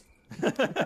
Yeah, I mean, how do you feel, Richard, about that reveal? I guess, like, just in do you feel like it worked even though you knew that it was coming? Like, do you feel like it impacted you in some way? Yeah, I definitely think it worked. I think if I didn't already know, I don't think I would have guessed. I don't think at any point would I have saw Angela and think she's a boy and she's the killer. If I was watching it without knowing, I think if I had to hazard a guess, I'd probably maybe even go for the aunt that's killing them, because she does seem very overprotective, so it wouldn't have shocked me if she'd followed them to camp and saw all these people doing Angela wrong and offing them one by one. That'd be rad. yeah. Wasn't that mean of me? Something that Felissa was saying on the episode was that there may or may not, and that episode came out a while ago. It was probably like a year or two ago, I think, but if not more. But she was saying that there had been some talks of doing another Sleepaway Camp with her, because I know she came back for Return to Sleepaway Camp or whatever, but was going to have her come back to do like a soft reboot and have her play the Aunt Martha character. Oh, cool. Yeah, I think this could benefit from a Halloween-style soft reboot where they just ignore everything and continue from the first one as if nothing else has happened. Yeah, on our show, I think we tend to call them, we say legacy sequels. I don't know. Yeah, but where it kind of tries to just maintain the legacy of that original picture. I would like that a lot, and I do think that the themes in this movie are pretty progressive. I don't know if they're probably problematic. I'm sure they're problematic in some way if you ask somebody who is transgender, but As I'd say, who's taken like 4 years of gender studies and stuff like that. but I mean, they were progressive ideas for a horror movie at the time, and pretty subversive. And I think that is something that would probably work pretty well if that theme was continued into a new reboot or sequel. I think now would be the time to do something like that, because that's a huge discussion in our culture. Yeah, I definitely think a reboot or a remake would probably go down quite well, especially if they did it more open-mindedly. How did you and maybe feel not about the score? Because for me, not getting Angela's theme throughout the movie was kind of a disappointment, because that song is great. Yeah, and to me it stands out apart from all the rest of the music, which I do have in my notes that I did think the music was really good in this movie. Yeah. I do think that the score has a very classic feel, and I really enjoyed it for the most part, but I do think that Angela's theme feels like something that, a Carpenter theme or something that is removed from the style of the majority of the rest of the movie. So it feels kind of abrupt when you get to the end of the movie and it's just like, boop, here's the theme in the credits or whatever. What did you think about it? I think the score was one of my favourite aspects of the film. It feels like a very vintage sort of horror score. It oddly fits the setting really well. Usually you get more 80s synthesizer John Carpenter knockoff score, but they went for the more classical orchestral score, and I genuinely think it really does fit the film really well. It adds a lot to some of the scenes. I think some of the scenes wouldn't work nearly as well without the score behind it. Yeah, I mean, it's even like the reveal of the ending. I think the score is a huge part of that, and I completely agree that I felt like I liked that this movie wasn't doing another synth-heavy knockoff score, because we had already heard that twice with the other movies that we had seen, and a million other 80s movies and camp movies. But in this, I thought it lent the movie a little bit of credibility, almost like made it seem like more of a film, I guess. Like it gave it a little bit more gravitas to have an actual score, more vintage classic score. Yeah. So that's something that I appreciated quite a lot. What else I did put in my notes here that the theme of the pale asses does continue in this movie. We get all the boys stripping down nude and swimming together in one scene, jumping off the docks. So, and just go back to the score quickly. And you were saying at the end, I think the score at the end helps the scene so much. Even the music, it sounds quite sinister. And I think if I saw this as a kid, the imagery of Angela's character sitting there with that look on her face, compiled with the score, it would have probably scared the shit out of me as a kid. And I don't think it would have been nearly as impactful if it was just a still shot with no music behind it. What do you think of her vocalizations? It's fucking piercing. It goes right through you. And that, and the look on her face, everything about that shot is just, they've just hit the nail on the head on every aspect. And then it lingers, right? And you're like, what the Yeah, fuck and is it goes to that on? sort of weird green negative filter on top of it while the credits roll, and it's like, we're just not letting off. Like, you've got to see this for a while. Yeah, and I'm just now, like, putting this together as my, like, crackpot theory for that whole reveal and why it works so well, too, is Angela is basically... She doesn't really express hardly any emotion throughout the entire movie. She's very, very blank and unexpressive. And then that very last shot is literally, she is exposing herself in like a multitude of ways, obviously physically exposing the secret that I guess we can go into now. Yeah. So Angela is actually the brother Peter who survived the boat accident and then was raised by the now, in a flashback we see, crazed Aunt Martha, who always wanted a daughter, raised to be a girl. So we get that reveal, but then also the look and the sound to me is like Angela being like, this is who I am, like, you know, basically suddenly showing all of the emotion, like this crazy... It's almost like catatonic, though. It almost seems like Angela's completely lost at that point.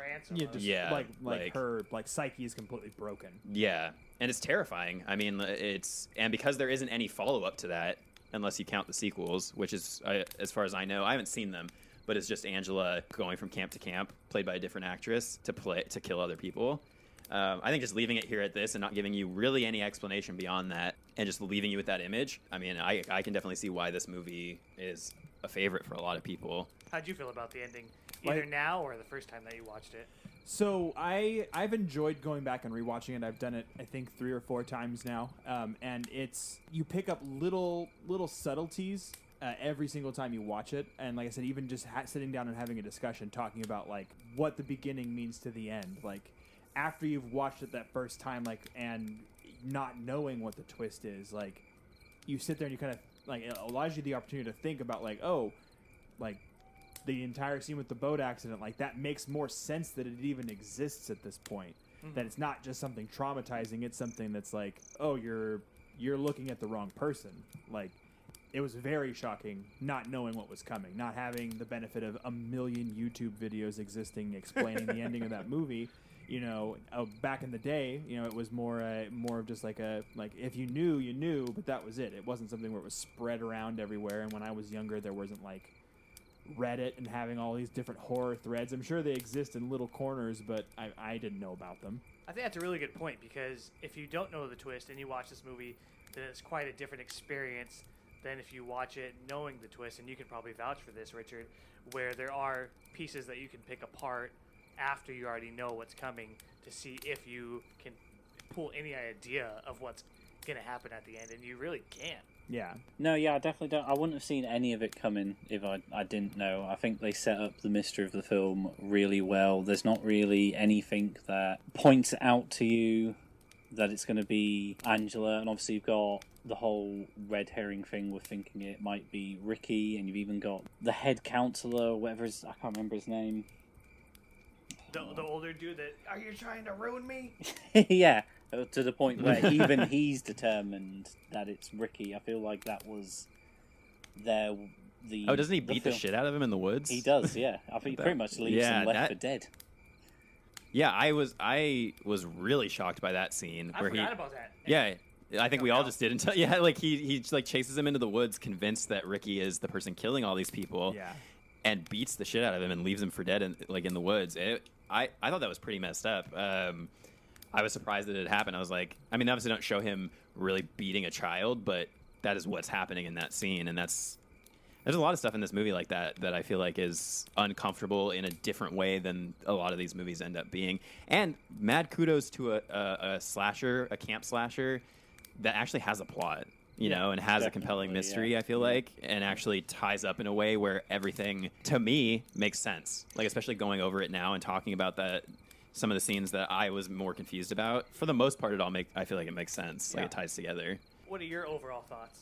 I feel as a camp slasher, it works really well. You enjoy the camp aspect to it almost as much as the slasher aspect to it. I think the kids, well, most of the kids, especially Ricky, they're really likable. I really like his relationship with his cousin. Cousin.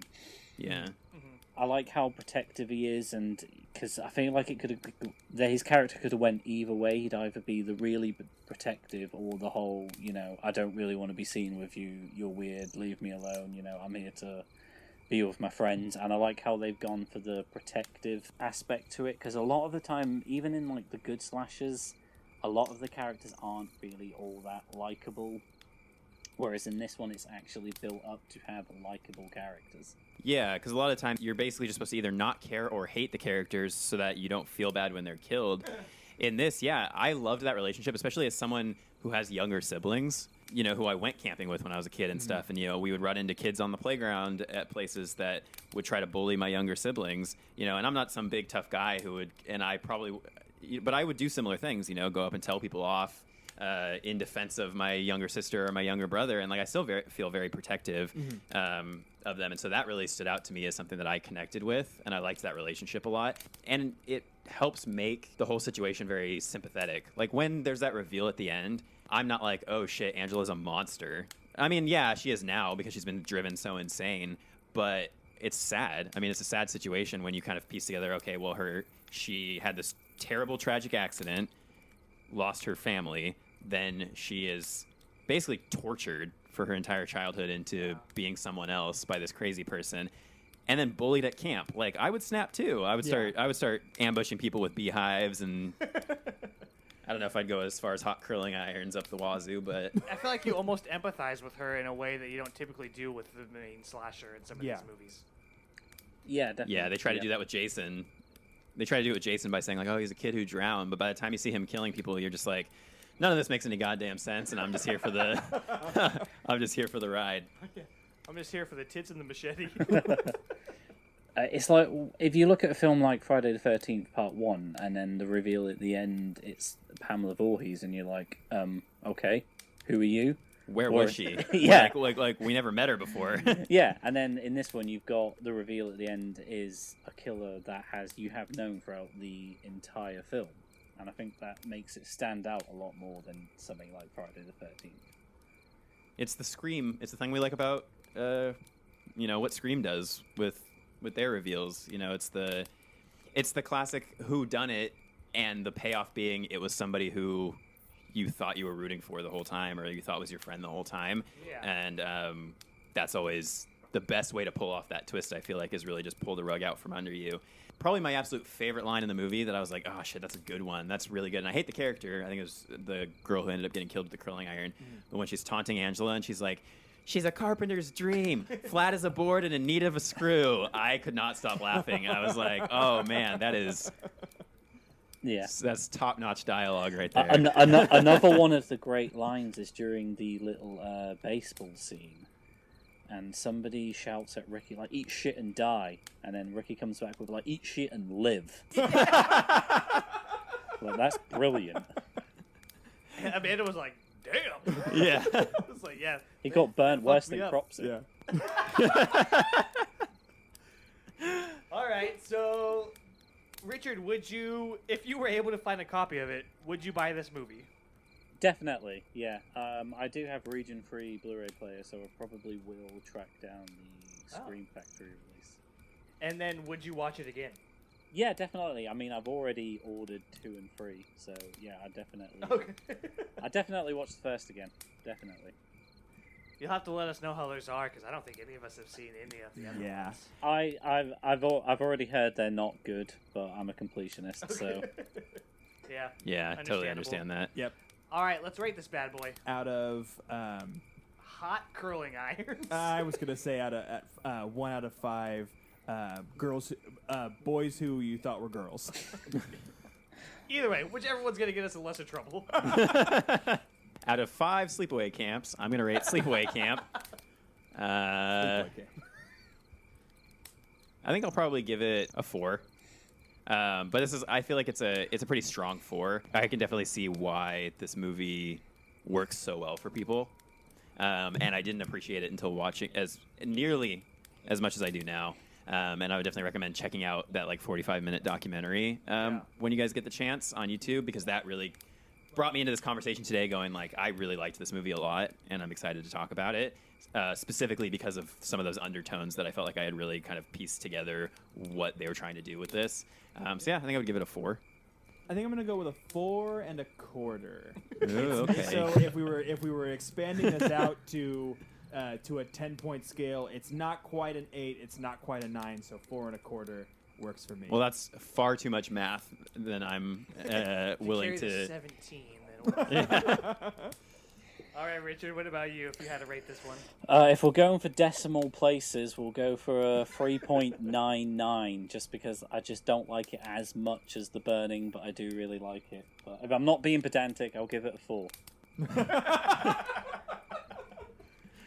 I would say 4 too. I think that this movie and The Burning should be considered quintessential camp movies, up there with something like Friday the 13th, maybe even above the original Friday the 13th. That's something that John and I said to each other last night during D&D, is we were talking a little bit about this discussion we were going to have, and we both were like, we kind of think The Burning, it might be better than Friday the 13th. At least the original Friday. Yeah, the original, yeah. And so I would say, if you wanted to make an ultimate list of best camp-themed movies, if I was choosing between Friday the 13th and one of these movies, I'd probably pick one of these first, actually. There are later Friday the 13th movies that I enjoy more than these movies, but I think... check out our previous episode. Yeah, check out our previous episode on Friday the 13th. But Jason X. Yeah. Space Camp. Yeah, I'm definitely excited for Sleepaway Camp in space, I think. Seeing some dong out in the stars. Oh, yeah. All right, man. Is there any movies that you wanted to recommend for us or for the audience? Anything you've been watching recently that, besides what we had for this discussion, or? I've been doing, because I've been off work, I've been doing so many guest spots on podcasts, so I've only been watching films that relate to them. So obviously I've done the 3 we've just done. I've done I Drink Your Blood, The Suckling, which I wouldn't recommend, and for our own show, I don't even recommend saying that title.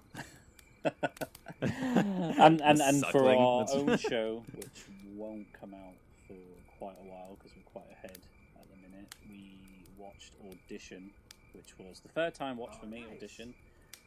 Very similar. Nice. I just watched that. Oh yeah, such 2 weeks ago. I saw it for the first time. Yeah.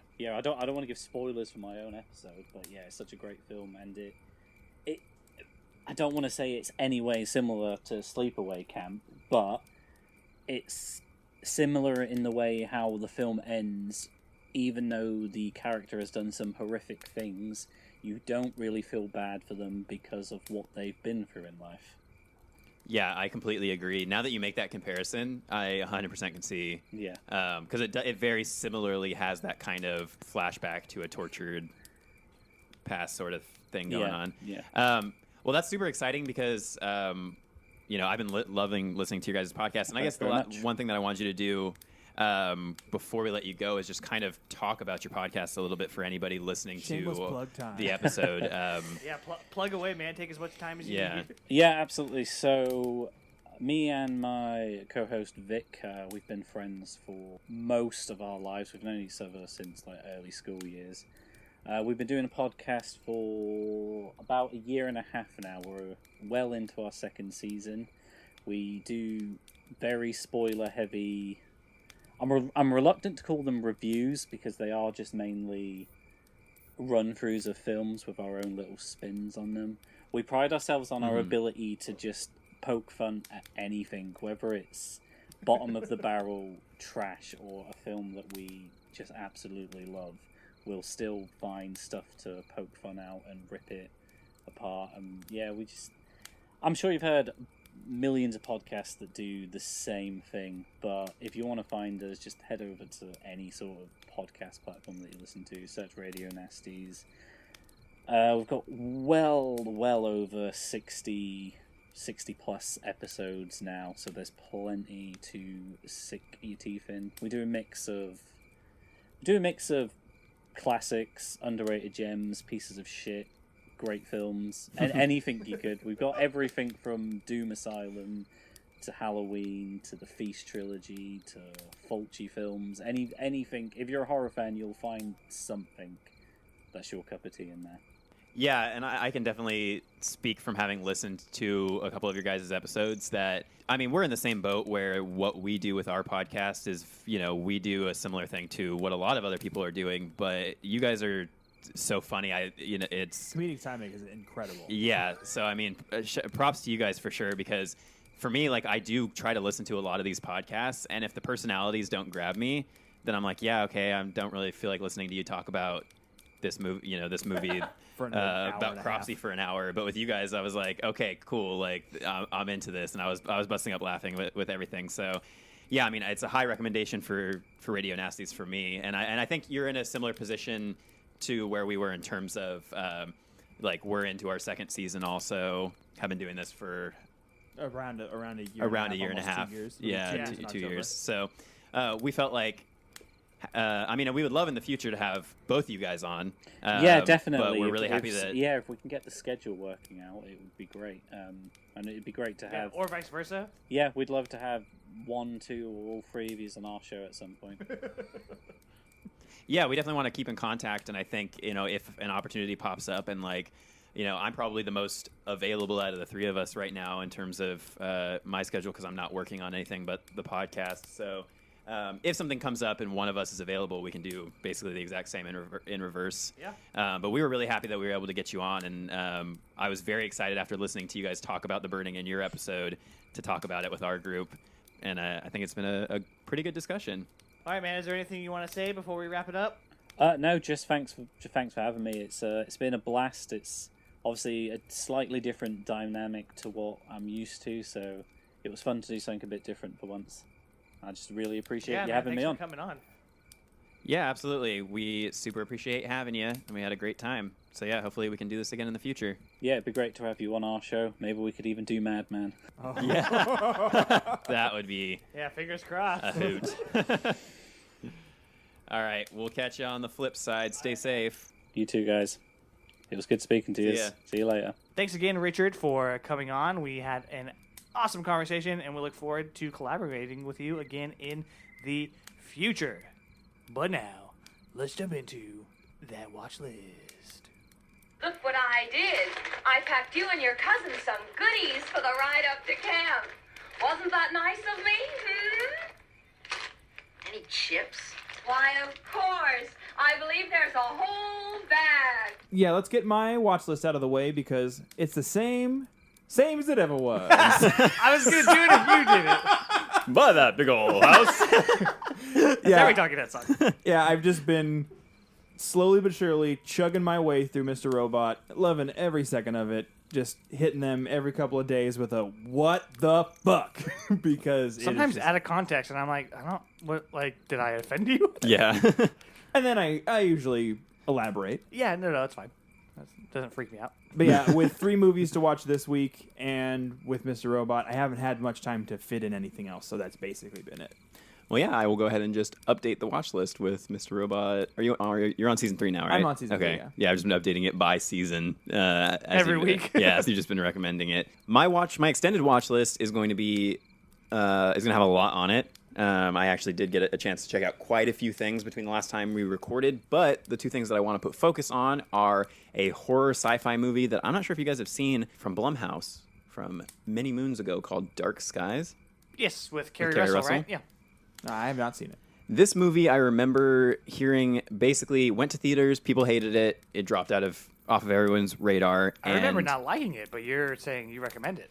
Yeah, so I had never seen it, I had never checked it out, and I can't say how much of it has to do with the fact that alien abduction stuff just really, for someone who's such a skeptic, it really does get under my skin. like a probe would.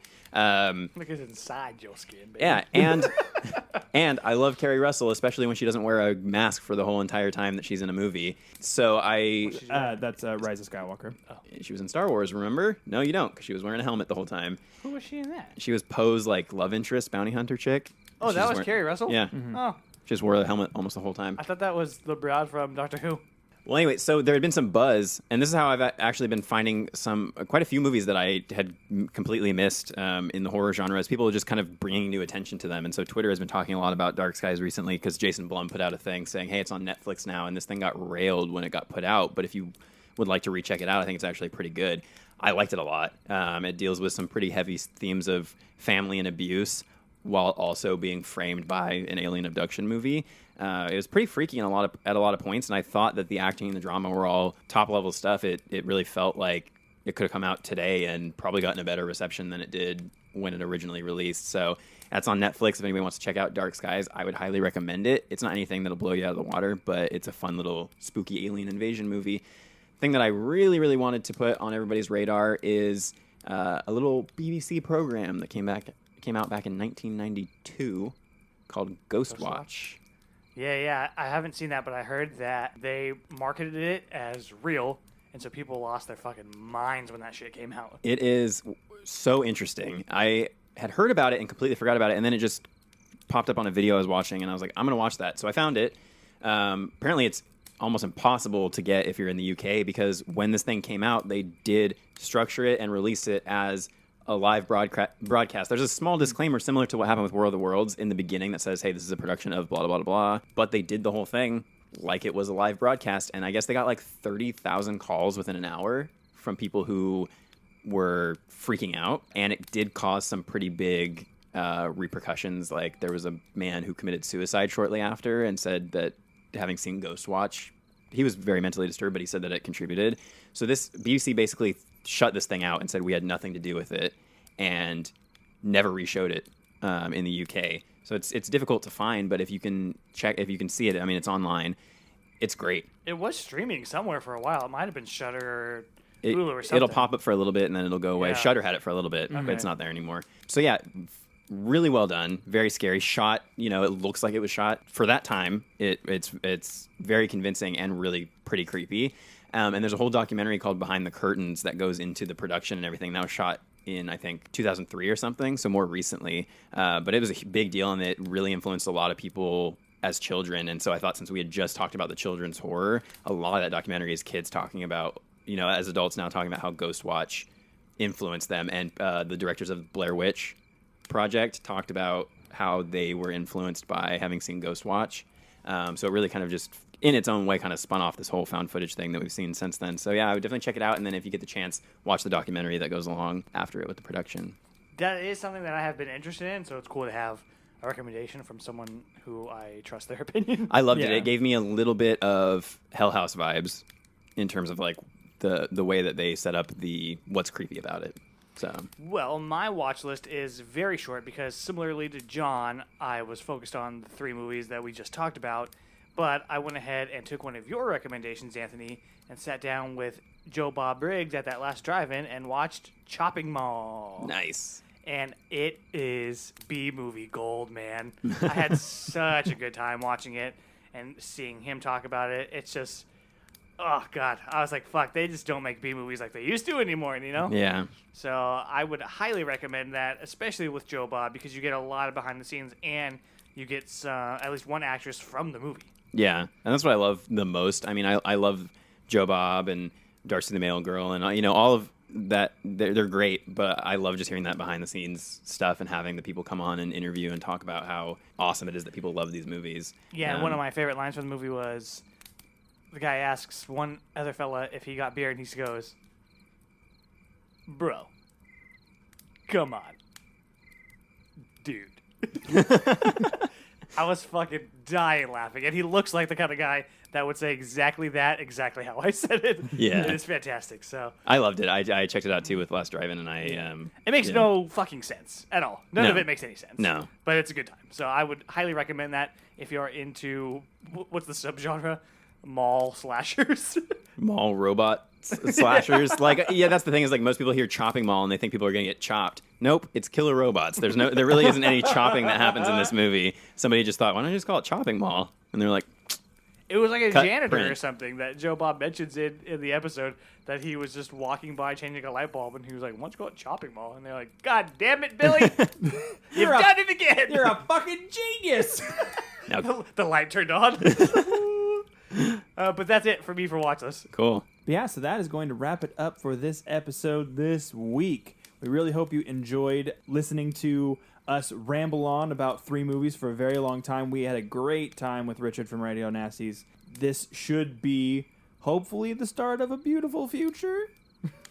Don't know what you mean by that, John, but I hope that we can collaborate more with them. Yeah, definitely. Going forward, Richard and Vic? Yeah, Vic is Vic. his Yeah, co-host. so again, I mean, I know he already plugged it, but anywhere you listen to podcasts, go check out Radio Nasties. They are hilarious. And outside of that, yeah, if anybody else is interested in potentially coming on the show or has a specific movie that they want to talk about with us, we are always, available to have that discussion and get those things planned, because that's really what we're looking to do, in the foreseeable future, is try to get a lot more of those guest spots and things going. So Yeah, we have a few people that are lined up to come on that showed a lot of interest. So you're going to be hearing a lot more from guests as this season progresses. So and you may keep be an ear able out for to that. you may be able to hear Ziggy the dog out there screaming, "I want to be on!" Constantly wanting to be a part of the podcast. Dad! Hey, my boy loves me. What can I say? I'm scared of everything. Anyway, just to give you guys a preview of what's coming up for the rest of Camp Porcelain Peak before we end this bad boy, we are going to be diving into the Oklahoma Girl Scout murders coming up in a couple weeks. After that, we're going to share with you our own camp stories. And next week, join us for a sci-fi camp movie. Since we haven't been giving that genre very much love, there's actually not a lot of camp-themed sci-fi movies, so this was actually kind of difficult to find. But it is on Netflix, and most people have that. And this movie is called Rim of the World, and it deals with children at a summer camp and, I believe, an alien invasion. So we're going to check that out. None of us have seen it, so we would like for you guys to watch that and check that out with us next week. Other than that, that is going to wrap it up for this week. Like we said, we hope you enjoyed everything. I have been Counselor Tone. I've been Counselor John. And I, as always, have been internet darling, camp stud, harbor master, Anthony Silva. Thank you guys for listening. We will see you next week. Keep it campy.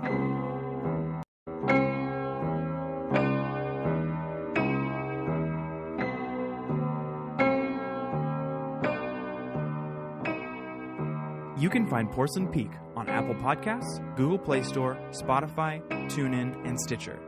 Wherever you listen, don't forget to rate, review, share, and subscribe so you never miss a spine-tingling episode. Don't forget to follow us on Facebook, Instagram, Twitter, and at porcelainpeak.com for additional content. Special thanks to Randy Greer for composing the Porcelain Peak intro music and to Anthony Silva for designing the Porcelain Peak logo. All episodes and additional content is hosted, written, produced, designed, and edited by the Porcelain Peak team, consisting of Anthony Perez, John Brasher, and Anthony Silva.